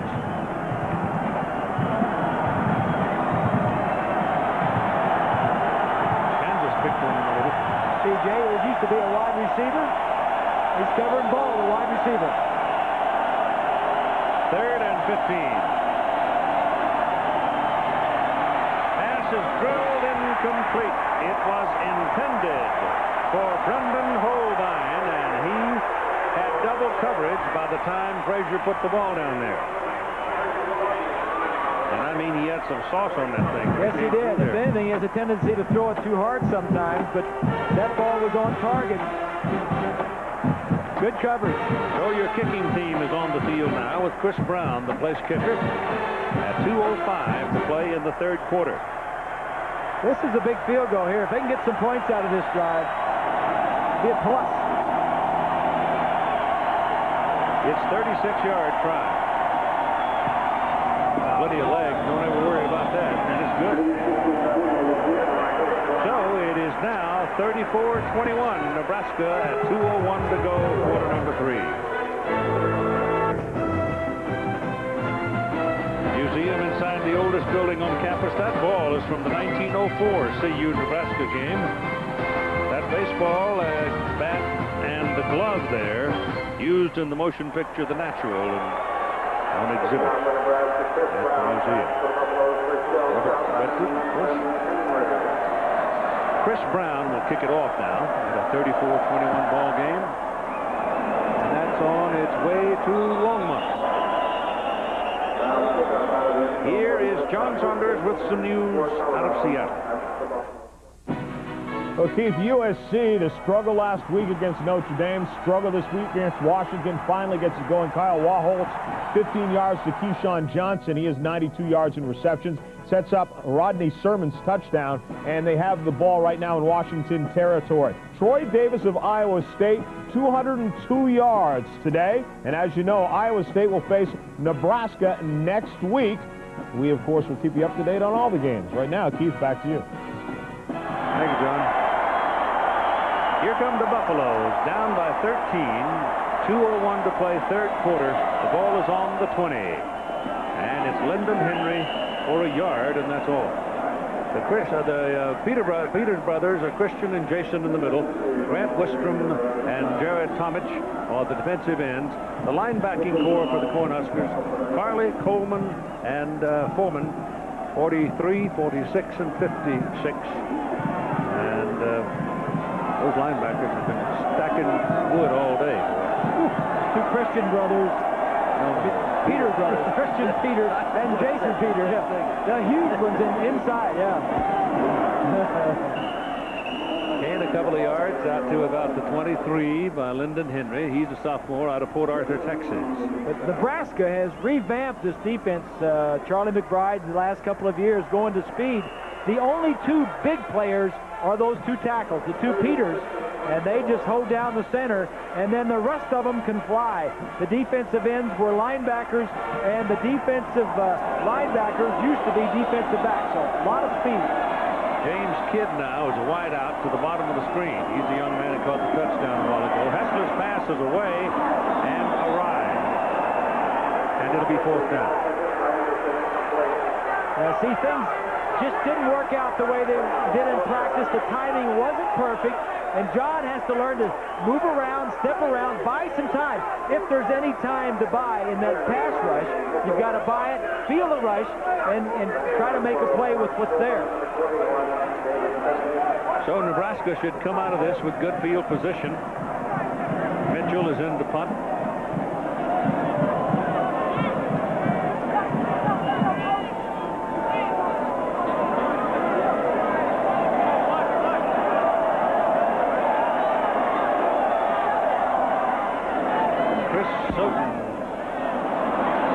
The kick is very high, but very short. They do, however, get a good roll on it. And it's out of bounds down at the 30-yard line. There's the lineup of college football games for next Saturday. Check your local listings. If you don't like what you're getting free, call your cable operator and say, how much you got on pay-per-view. I'll give you $9.95 if you'll give me what I want.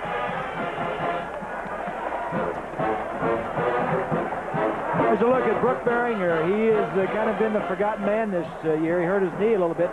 7-0 as a starter last year. He stepped in. You know, Keith, it kind of reminds me of Earl Morrow, what Earl did for our championship team back in the 70s when we went undefeated. Nebraska would not have won the national championship last year were it not for Brooke Behringer. Absolutely. Frazier coming down on the option, goes outside the green. Oh, look at a leg drive. Powerful young man. His leg drive may be more pronounced, more prolific than almost any of the backs. In fact, any of the backs. And many of the players on the team. He had tremendously powerful legs. He ran over Rosga, got a shook off Steve, so if you can do that tough nut like that, you're pretty strong. Well, you didn't plan on playing a true freshman, Amon Green, this year. I mean, you had plenty of tailbacks. Your top three were coming back. Up the middle, Makovica, and he's going to pick up 4 yards on the carry. So we're running down toward the end of the third quarter. And after 3, 34. Now back to you, Keith. Well, thank you, ma'am. Is that a Lady Buffalo? I don't know. Second down. And call it 6. And here we go with the fourth quarter of play. Nebraska owns the lead by 13. They own the football.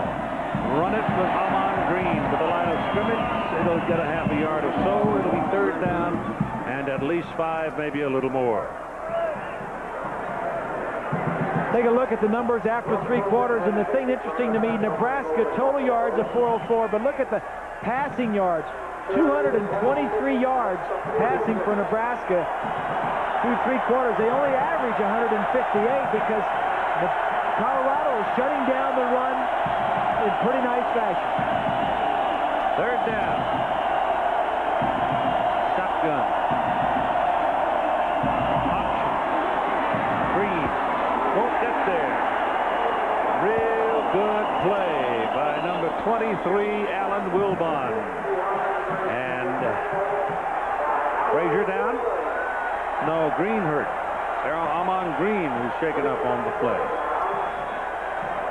He had an ankle injury earlier in the week. Frazier, that was a pitch back, not forward, so it's not a forward pass forward. He has 223 passing yards in the game as they work on Amon Green. Looks like he just got hit in the thigh, Keith, above his knee. He was off the ground, so there's no structural damage to the knee. No. Yeah, I think it was just a bruise to the upper, just above the knee on the right side. See, he's off the ground right now when he gets hit. Helmet hit him just above the knee. Yeah. Nebraska has never had, according to Dave Burnson, I'm putting it on him, a 300-yard passing game in 106 years of football. It tells you a little bit about their tradition. Jesse Cushion punted, gets it up in the air. Rosga calls a fair catch at about the 13-yard line. Colorado trailing by 13 points, gets the football first down at their 13-yard line. Their worst starting point for possession in the game. Haskell looking around, is hit as he throws it, and it is intercepted right into the arms of Doug Coleman. John Hessler took a wicked hit right in the back as he tried to deliver the ball. He's walking very slowly off the field. And Nebraska's in the catbird seat. Well, we talked about getting pressure from that defensive line. I think this is the first time they're going to knock the ball loose. That from the right side over there. Wistrom, it might be Wistrom. Looked like it, I think it was. Can't see his number, but it looked like Wistrom. Yeah, 98 is Wistrom right there. Does a nice job, and we talked early on, the defensive ends against the offensive tackles were a little bit of a mismatch, the pressure coming from there. Childs goes in motion, and Frazier, wanting to run that quarterback draw, will do so and pick up about 2 yards. Darrell Price was the man that brought him down for Colorado. So the Buffaloes turn it over again, and they've got themselves in a fix. Well, that was just a big play by Thomas. Worcester. The young'un's got 3 TD passes today. Dead. You talking about the kid? Yeah. Oh. Playing for the Little Brown Jug. Yes, sir. I'm doing all right. This is Clinton Childs skipping and driving down to the 15-yard line. And here's Swanee. Keith, Amon Green, I'm being told, has a bruised knee. Now, he had one protective sleeve on that right knee. They went in and got another sleeve and pulled it over his shoe. So they anticipate him going back in the ball game, but it's a bruised right knee, Keith. He's 17 of 97 and 2 touchdowns so far running the ball. Well, any kind of a score would help Nebraska. They're up by 13, and at least a field goal put them up by 16. So Frazier caught behind the line of scrimmage and is going to go down back around the 22-yard line. Matt Russell and Ryan Black led that defensive charge. Yeah, this is not a bad defense that Colorado's has either. We talked about him playing that rover back, 9 guys up near the line of scrimmage. A.J. Kristoff, here's the 5th defensive back, and he scrapes one way or the other, no matter wherever he goes, wherever the option goes. That's a play. That's on Liamidi. Liamidi got in there first, and then Black, number 6. Chris Brown from 37 yards for a field goal try. That's strong there. He's pretty good. That is strong. He's had 3, 25, 36, 37, and that makes it a 16-point lead for Nebraska at 37-21.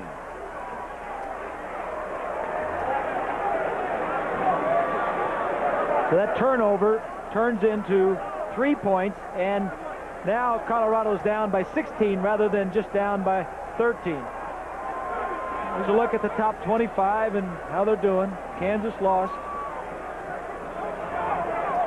Northwestern won at Illinois. Oregon's having some trouble today, too. They're playing California. They play Washington next week. Auburn plays later. Who they got? Arkansas? Yep, that's a big game in the SEC. Yeah. And it's in Fayetteville, I believe. It's at Arkansas. Yeah, that's a battle for the SEC West Championship, isn't it? Or close to it, yeah. Might be at Little Rock, yeah. That's a difference, too, because Little Rock, they'd be playing on the rug. At least there was a rug there the last time. Oregon's playing Arizona State, and they play, and they're losing to ASU at this particular point in time. A tough year for Bruce Snyder and his Sun Devils. So that Auburn-Arkansas game is in Little Rock tonight. Big ball game. Low line drive that is fielded at the 1-yard line by Lyndon Henry, and he comes back to about the 19. So Nebraska's coverage continues to be very good on kickoffs. McFarland doing a nice job on that kickoff return. Here's a look at the Huskers. 186 straight. When they've scored 35 points or more, they lead this one 37-21. Well, their football history is becoming one of the most remarkable in the history of the game. There's no question about it.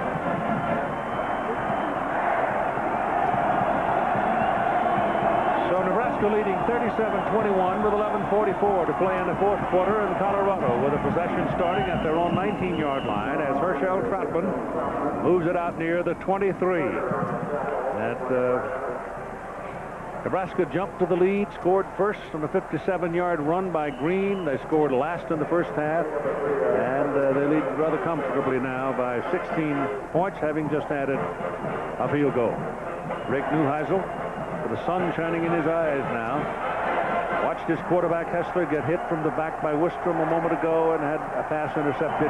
That opened the way for that Nebraska field goal. 16 points is a lot different than 13. Ball is drilled low, and the pass is caught. Darren Shiverini makes the catch for the Buffaloes, and John Hessler took a shot again. Yeah, talk about being drilled. He said he drilled it low. Hessler got drilled. one of the stories was Nebraska putting some pressure on Hessler. He takes a little extra time. Luther Harden. That's being drilled right there. That's a mismatch, boy. Yeah, I'll say. First down, though. Back he goes again. Plucky kid throwing to Savoy. Caught it for a first down out at the 43-yard line. Tyrone Williams made the tackle. And so all of a sudden, the Buffaloes, who have been out of sync for the last 7 or 8 minutes, suddenly find something again. Well, this is what he's looking at right here. Look at all this space out here, the wide open space. It's just one-on-one. If he can get this ball to his receiver and get it there on a good, and he breaks a tackle, there's a lot of room to run to the wide side of the field. This is Lyndon Henry hammering over the left side for 3 yards. Hessler in the game, 15 of 32, 211 yards, a couple of touchdowns, but 2 interceptions. Nebraska defense came in with 25 sacks on the year, and they had 9 last week. So the Peter brothers and Coleman and Tomish and Wistrom and Williams, this is a pretty good defense right here. Second down and 6 for the Buffaloes. Ball is underthrown for Savoy. He had 2 receivers and 3 defenders over on the near sideline.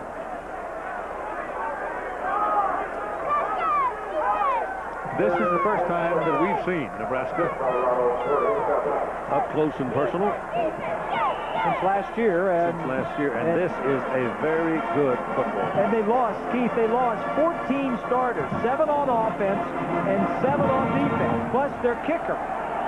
Tom Osborne's group doesn't seem like they've lost a bit. They still have that quick defense. This bunch can play with him. Oh, yes. That pass is complete, and that should be enough for a first down. He was well beyond the marker when he made the catch down inside the 46-yard line. Chris Anderson, who is the bigger target of all the wide receivers at 6'4", 220, and there's a penalty flag. So let's hold on a second before we move the change.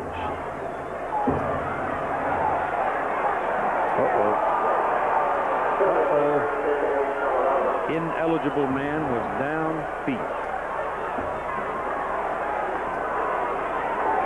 That's illegal substitution, isn't it? Or illegal substitution. Just left. I think it's illegal man. Ineligible downfield. Yep. On the offense. Repeat third down. Yep. Wrong man took off. Michigan opening up the Minnesota game now at 45-10. 9 minutes and 35 seconds and the clock running. 37-21. Nebraska leads. Number 2 Nebraska playing number 7 Colorado. Kansas State thrashed Kansas today 41-7. The Jayhawks first loss. The penalty makes it 3rd down, 11 for Colorado. Oh, they hurt themselves again with another penalty. So they've had a lot. That's a great play there by Grant Wistrom, the sophomore from Webb City. And here's John. Well, Keith, you'll be interested in this because I know where your travel schedule is headed next week. This is Darnell Autry, a 1-yard touchdown run. Northwestern remains unbeaten in the Big Ten. They knock off Illinois 17-14. And Penn State, a winner over Indiana. Wally Richardson, 17 yards there to Bobby Ingram. They will hook up next week. Some of you will see that game here on ABC, and Keith, you'll be one of them, right? Penn State, Northwestern. If we can find a place to live. Big Chicago's convention. overrun with some kind of convention. Terrell Farley was bouncing around up there at the top of the picture, and the Colorado man on that side of the field, T.J. Cunningham, backed up. And Farley intimidates him out of 5 yards. Well, here's the reason, because Colorado's had 4 punts blocked, and Farley has blocked 2 this year, and in junior college, where he was the last 2 years, he blocked 22 kicks in those 2 years in junior college. So he's got 24 blocks in the last 2.5 years. He's still up there at the top. No, he's come down inside a little bit now. He's 1 man down and working his way down the middle, but the kick is out there safely. And it's at the 25-yard line for Damon Binney. And he takes a little bit of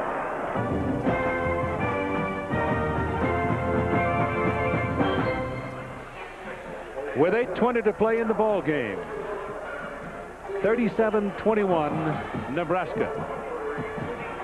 That penalty that Colorado had a moment ago was their 9th penalty in the ball game and the 78th penalty of the season. That's too many. Clinton Childs is the tailback. He's got the ball, and he goes down not quite at the line of scrimmage, so he lost a bit on that play. The man leading it was Clifton Peters. No, he is Peters plural, not Peter. Not of the New Jersey Peter. Not of the Nebraska Peter.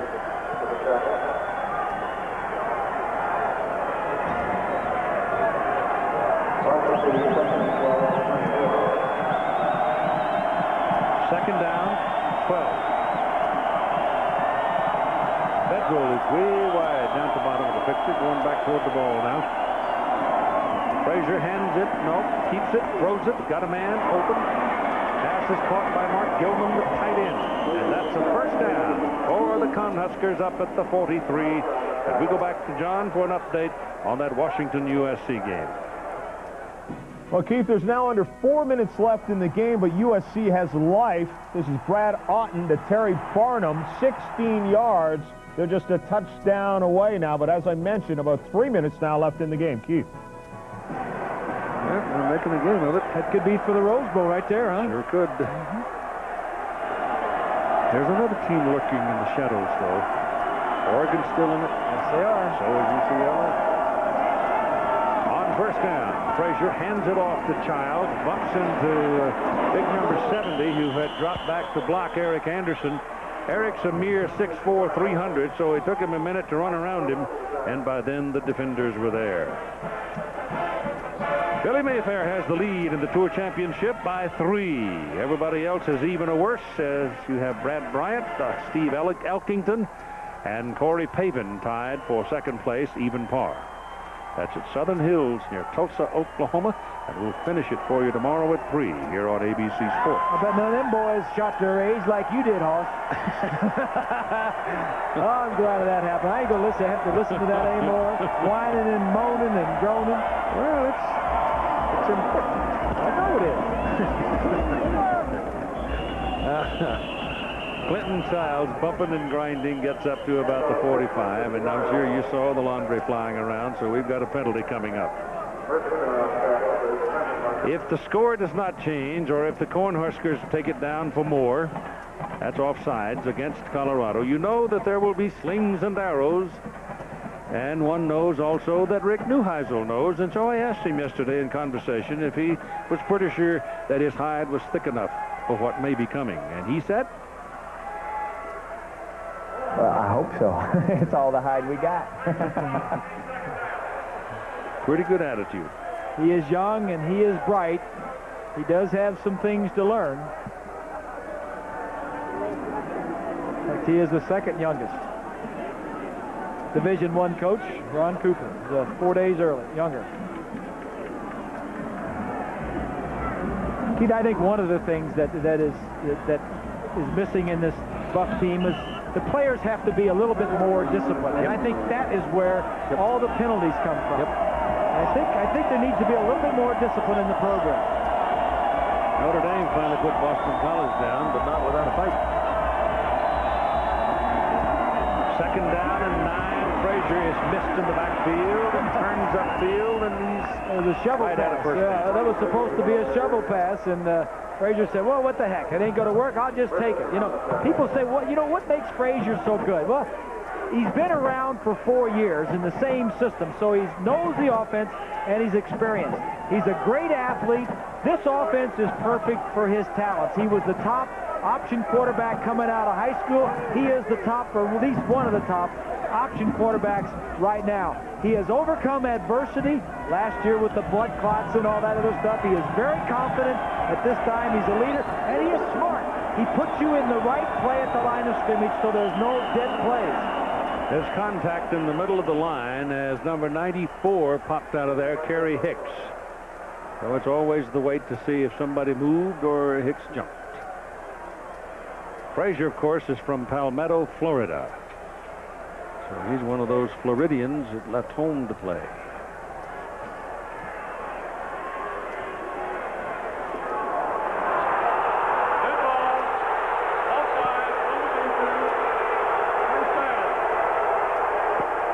Time permits, Thrifty Car Rental postgame report, scores and highlights for you around the country. The game was slowed down for a moment here. The pace of it has. Keith, there's a new rule this year. Watch the defensive man on the left, Hicks. Watch him move. He jumps in, and if the defensive man jumps in and causes the offensive man to move, it's on the defense. And Ott, the guard, Steve Ott, is the man right over in that move. There's a look at the penalties. Nebraska is clean. 78 yards of field position that Colorado has given up.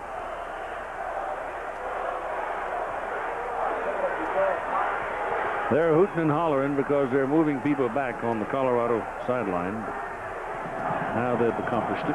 That's the guard, 69 Ott, in that survey of team players. He was voted most likely to eventually be a millionaire because he has his own stock account.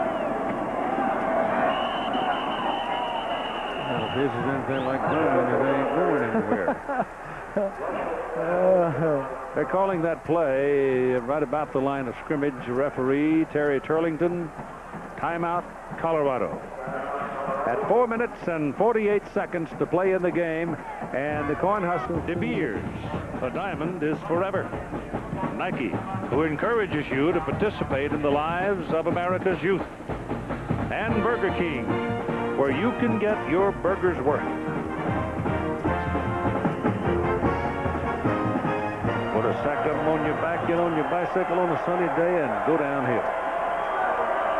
From the 44-yard line, it is second down and 10+. Option pitch back to Childs. Childs keeps working his way to the sidelines and finally is run out of bounds.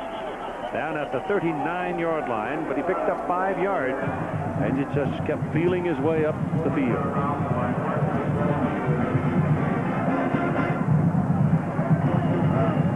So we have a circumstance of number 1 being idle to ensure their continued posture there, Florida State. Florida State doesn't really have a test in front of them until they go on the road to Virginia and then finish the season at Gainesville.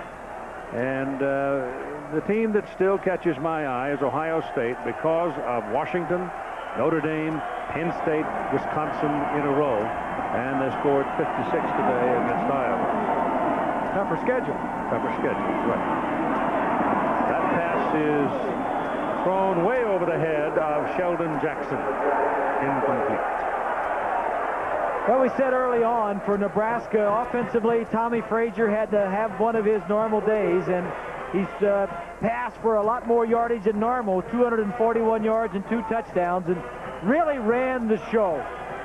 Hasn't had any fumbles. Defensively, they needed to pressure the quarterback, and they've done that. They've had 8 hurries, a couple of sacks, and they picked off 2, so it's been another successful day for Charlie McBride, the defensive coordinator, and Tom Osborne and his staff, which is one of the top staffs in the country, I might add. Pressure. As the old penalty, he came flying in trying to block the punt, and he hit the kicker. And number 37, Marcus Washington, a free safety. He is going to go walking slowly and ruefully to the sidelines while the ball is restored to Nebraska's possession.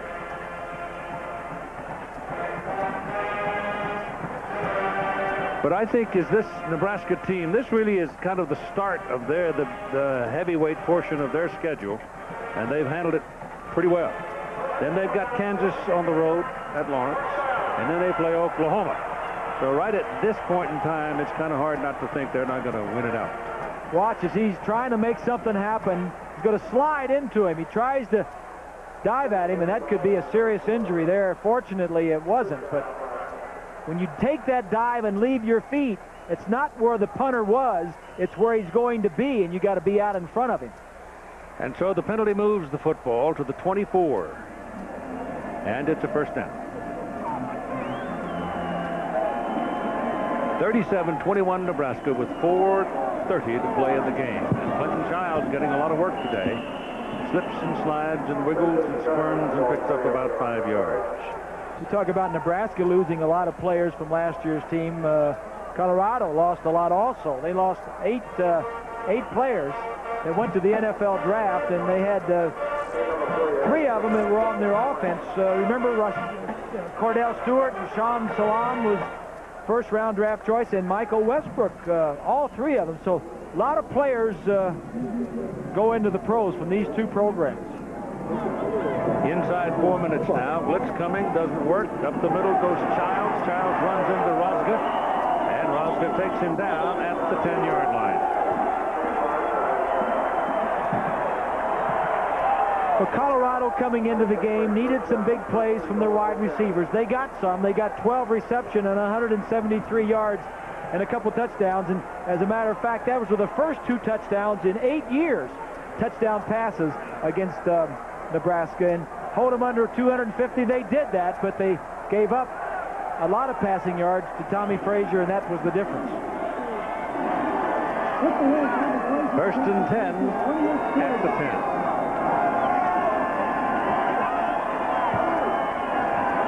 Sure if it's goal or not. I can't see the ball. It was pretty close to being that.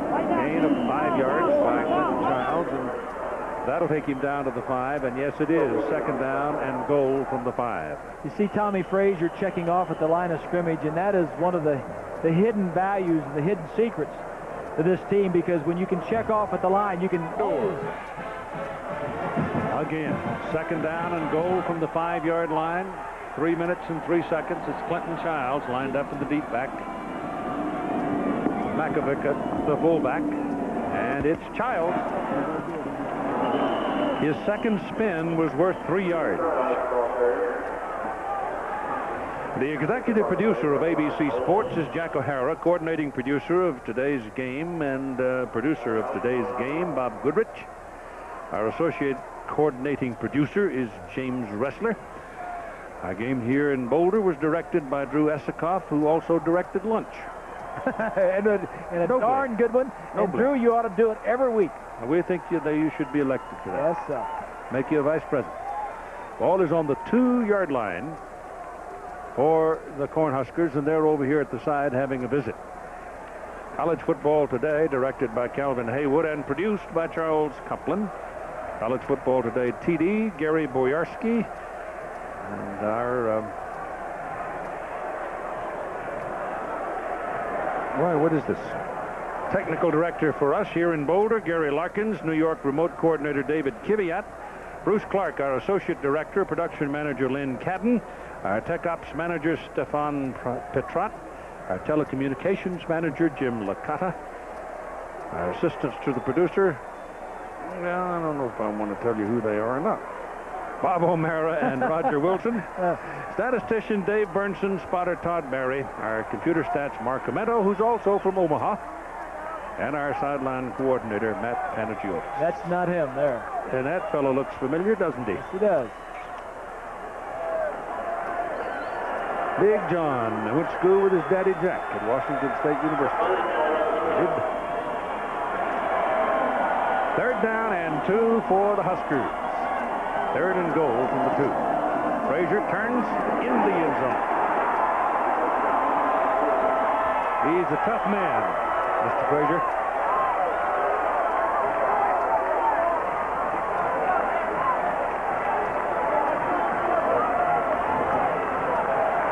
We've been talking all day about the offensive line. Look over here. These guys going to come in and seal, and Frazier's just going to come right up in here. The right side, that's Ott, the 69, 70 to tackle. Working together is Anderson. Gilman, the tight end. 77 is True. It is the timing. They all can move their feet, and that is key for offensive linemen.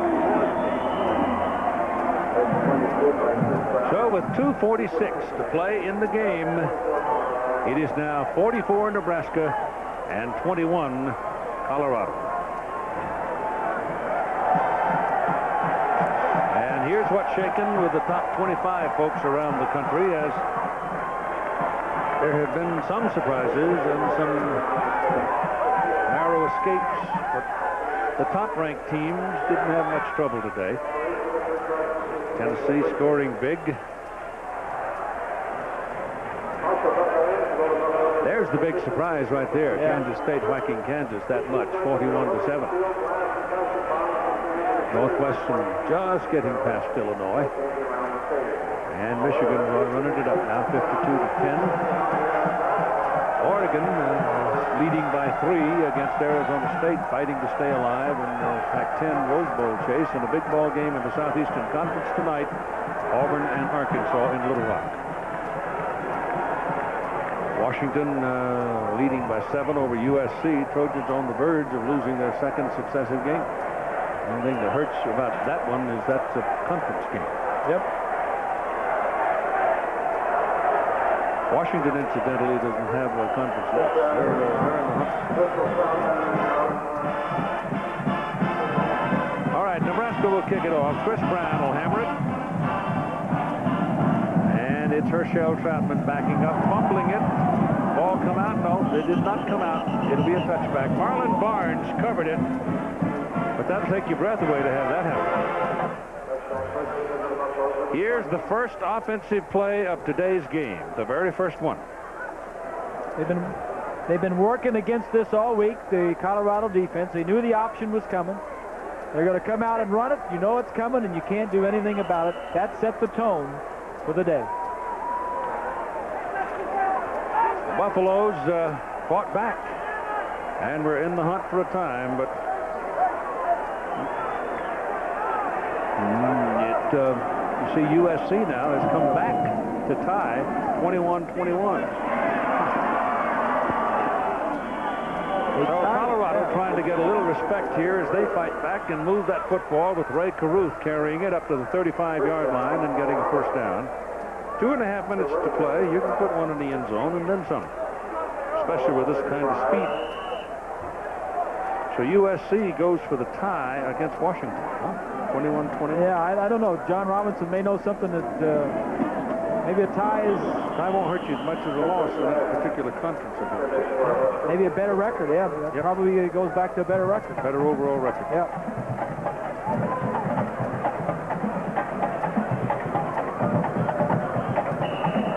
Tom Osborne, boy, what a great career he's had, huh, Keith?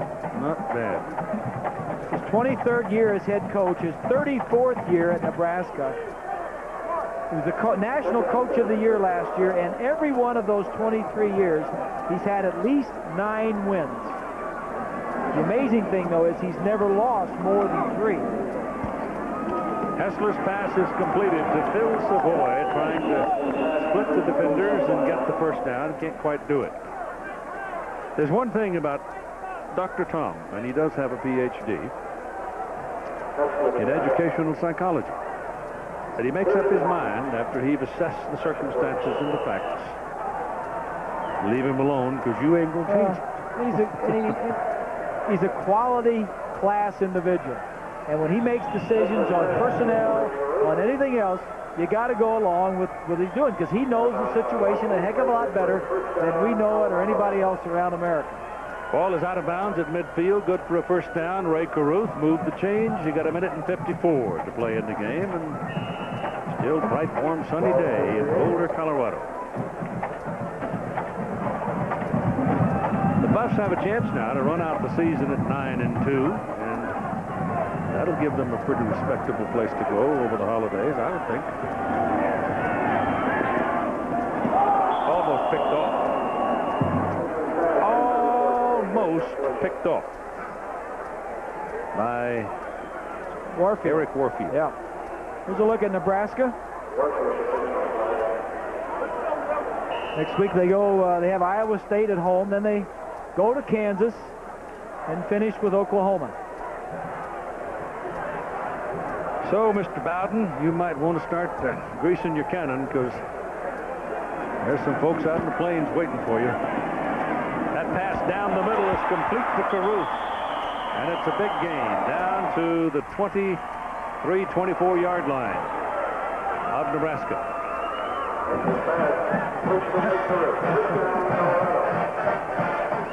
what do you know, Florida's sitting home watching, you know, they're greasing the cannon, I know.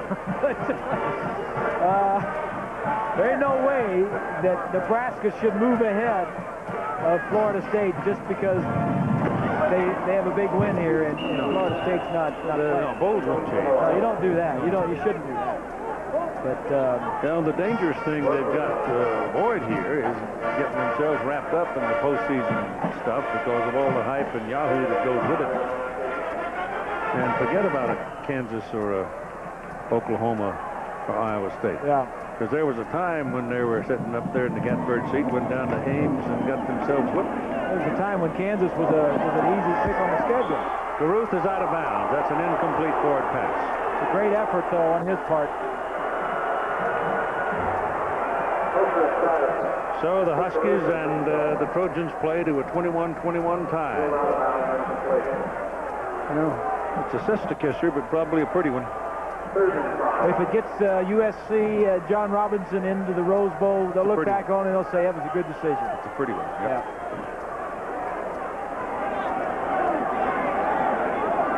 Of course, the same applies to Lambright. You've been around a long time there, boss. Let me ask you a question. Let me ask you a question. Where did that phrase, "a tie is like kissing your sister," come from? I don't know. I heard it once upon a time, and I thought it was pretty good, and other people did too, and they've been using it forever.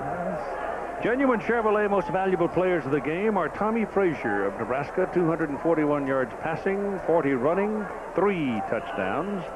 Donnell Leometti for Colorado, 13 tackles for the Buffaloes. Played a good, tough ball game. He's a good player. In celebrating its 25th year of NCAA sponsorship, Chevrolet will donate $1,000 to each school's general scholarship fund to reward outstanding students for academic achievements and assist those in financial need. Pass across the field is off because of Savoy. And I'm concerned for his health. He got a headache. Four Huskers hit him. Yeah, he got a headache right there. You know, when you get up and you start patting them on the head, you know that they hit you pretty good. That's right. 49 seconds to play here. Let's quickly go for an update on that Seattle fight today with John. Keith, USC trailed 21-0 in the fourth quarter of this game. Brad Otten goes 2 yards to Johnny McWilliams. They kick the point after to tie the game because their better record overall gives them the inside track to the Rose Bowl. Keith. Okay, John. As we had surmised, Behringer is now your quarterback.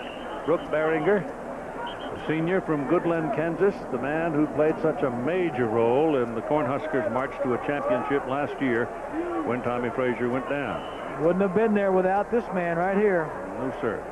Everybody getting a chance to get on the field now and get a taste of it. As the substitutions are continuing, a group goes out, take one snap, come back, another group goes out. They brought 79 on the trip today. And running hard up the middle is Joel Makovica, the younger of the brothers from Brainerd, Nebraska. And he picks up a first down. And the folks starting to move out onto the field now as the clock is rolling. They're going to let it run, too, because the issue has been resolved. There is no question about who's going to win the ball game, and they might as well let it go on and finish. And your final score, Nebraska 44 and Colorado 21, and this is the way it looks in the Big 8 at the conclusion of this game. Nebraska stays on top. Kansas State jumps back up there with Kansas after beating them today. Colorado, however, has sustained a second loss and now at 2-2. Your final score, as we told you, 44-21. Nebraska remains undefeated and almost surely number 2 in the country. Coming up on ABC's Monday Night Football. Mike, thank you very much. We'll hear from Coach and the Pony in just a few minutes. But first, we want to join Lynn Swan, who spoke with Tommy Frazier. His Heisman chances certainly not hurt by the 2 touchdown passes and the touchdown run. Here's what Frazier had to say to Lynn Swan just moments ago. Chris, Tommy Frazier right here. Tommy, one of your best ball games. You're throwing the ball a little bit more this afternoon. Yeah, we saw a chance where we can go to the air and throw the ball against them a little bit because we knew coming into the game that their defensive backs were going to be playing loose, so they gave us a chance to hit a little short routes, cross routes underneath. when the first play of the ball game is a big run for a touchdown, do you let your guard down just a little bit sometimes? No, I don't think so. I think that set the tone for us. When we went out and scored in the first place, Coach Osborne said all week that the first play we could score where they will line up on defense. With Kansas State having beat Kansas, you guys are in control of your own destiny. You think it's going to be a smooth trip all the way? No, I don't think so. Kansas, we have Kansas, Oklahoma State. Oklahoma, then we have Iowa State. They're going to be 3 tough games, and we just have to go out and prepare each week and play and be ready to play. All right, they're looking to see you, I think, in Tempe, Tommy. All right, thank you. All right, Chris? Lynn, thank you. They are thinking very much about a repeat national title. Every week they count the games down until they can play in Tempe. What you really appreciate about Tommy Frazier when you watch him in person on the field is the strength. Lee, it's not weight room strength, but he just fights off tacklers so well. Tommy Frazier's a great football player, but he's not really the secret of this football team. What I saw today was power in the offensive line, defensive quickness from Nebraska, and special teams, and they can play. So anybody from Nebraska, get your tickets to Phoenix, because those last 3 games he talked about, forget it, sweetheart. They're going to run right over those guys. The guy you're talking about on the offensive line, Aaron Graham. Yeah. Aaron Graham's a good guy. Yeah. I mean, the guy's up there making play calls, doing a great job of it. I was very impressed with Nebraska's play calling offensively. I thought their coaches did an outstanding job of mixing things up. Quarterback draws. You'd see the tight end coming across for the short, shallow passes, and it was unbelievable the way they kept Colorado off balance. Tommy Frazier's not a great passer, but he does get it to the people when he needs to. Colorado did not have a disaster on the punting, which has been a problem, but again, the penalties, 12 penalties. They're on a pace to break a 45-year-old record. How can you give Nebraska 100 yards in penalties? There is absolutely no way you can do that. I don't care if you're home or not. But you look back to the second quarter. They go in at halftime 31-14. There were 3 key penalties against Colorado that allowed Nebraska to continue the drive that put them up 31-14. And I thought that was very distraught against Colorado. I want to finish that point you made about Aaron Graham, the center. He made all the line calls in there. He handled the shotgun snap. I watched him on the sideline. He's the leader of that offensive team. Second year in a row, the offensive line is the reason why Nebraska's winning.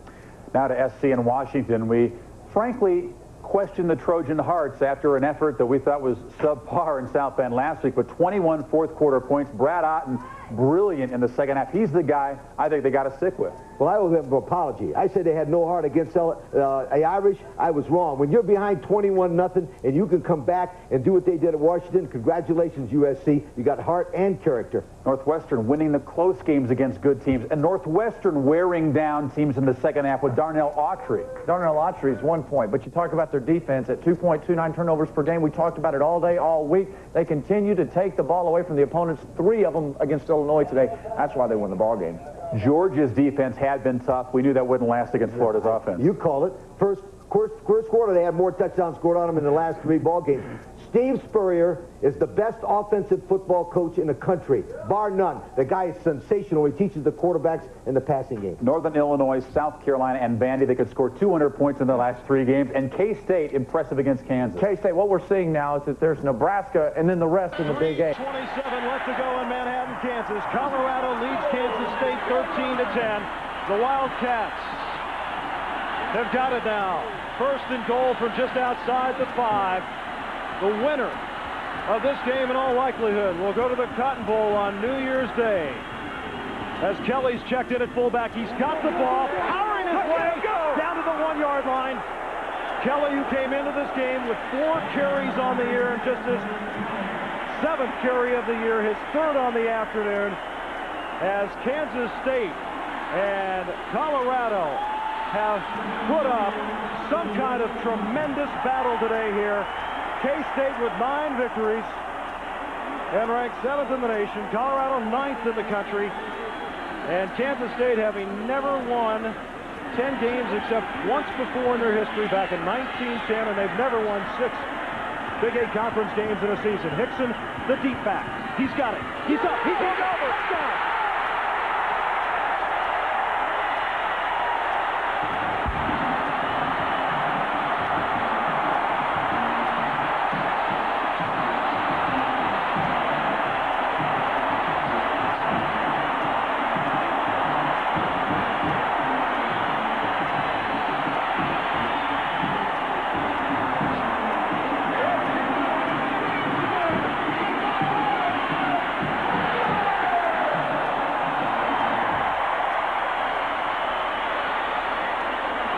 Point after now coming up. Gramatica Out of the hold of Mitch Running, who does it all for the Wildcats. And it's good. So Colorado now trailing 17-13 and looking to win their 9th game of the year. Will have the football. The Buffaloes 8-2 on the season under first-year head coach Rick Neuheisel.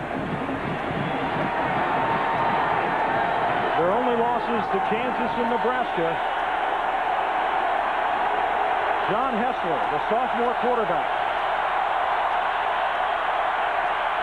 will throw it underneath, and the catch made and driven back. Kidd, number 2 with the reception, but that was Gaskins. After Damon had wrapped him up, Gaskins drove him back, but a good gain of about 8. Well, that 8-yard gain was critical.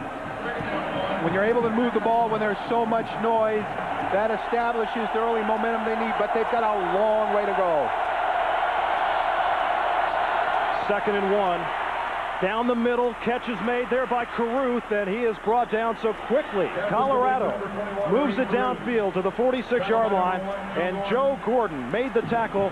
Both teams with 1 timeout remaining.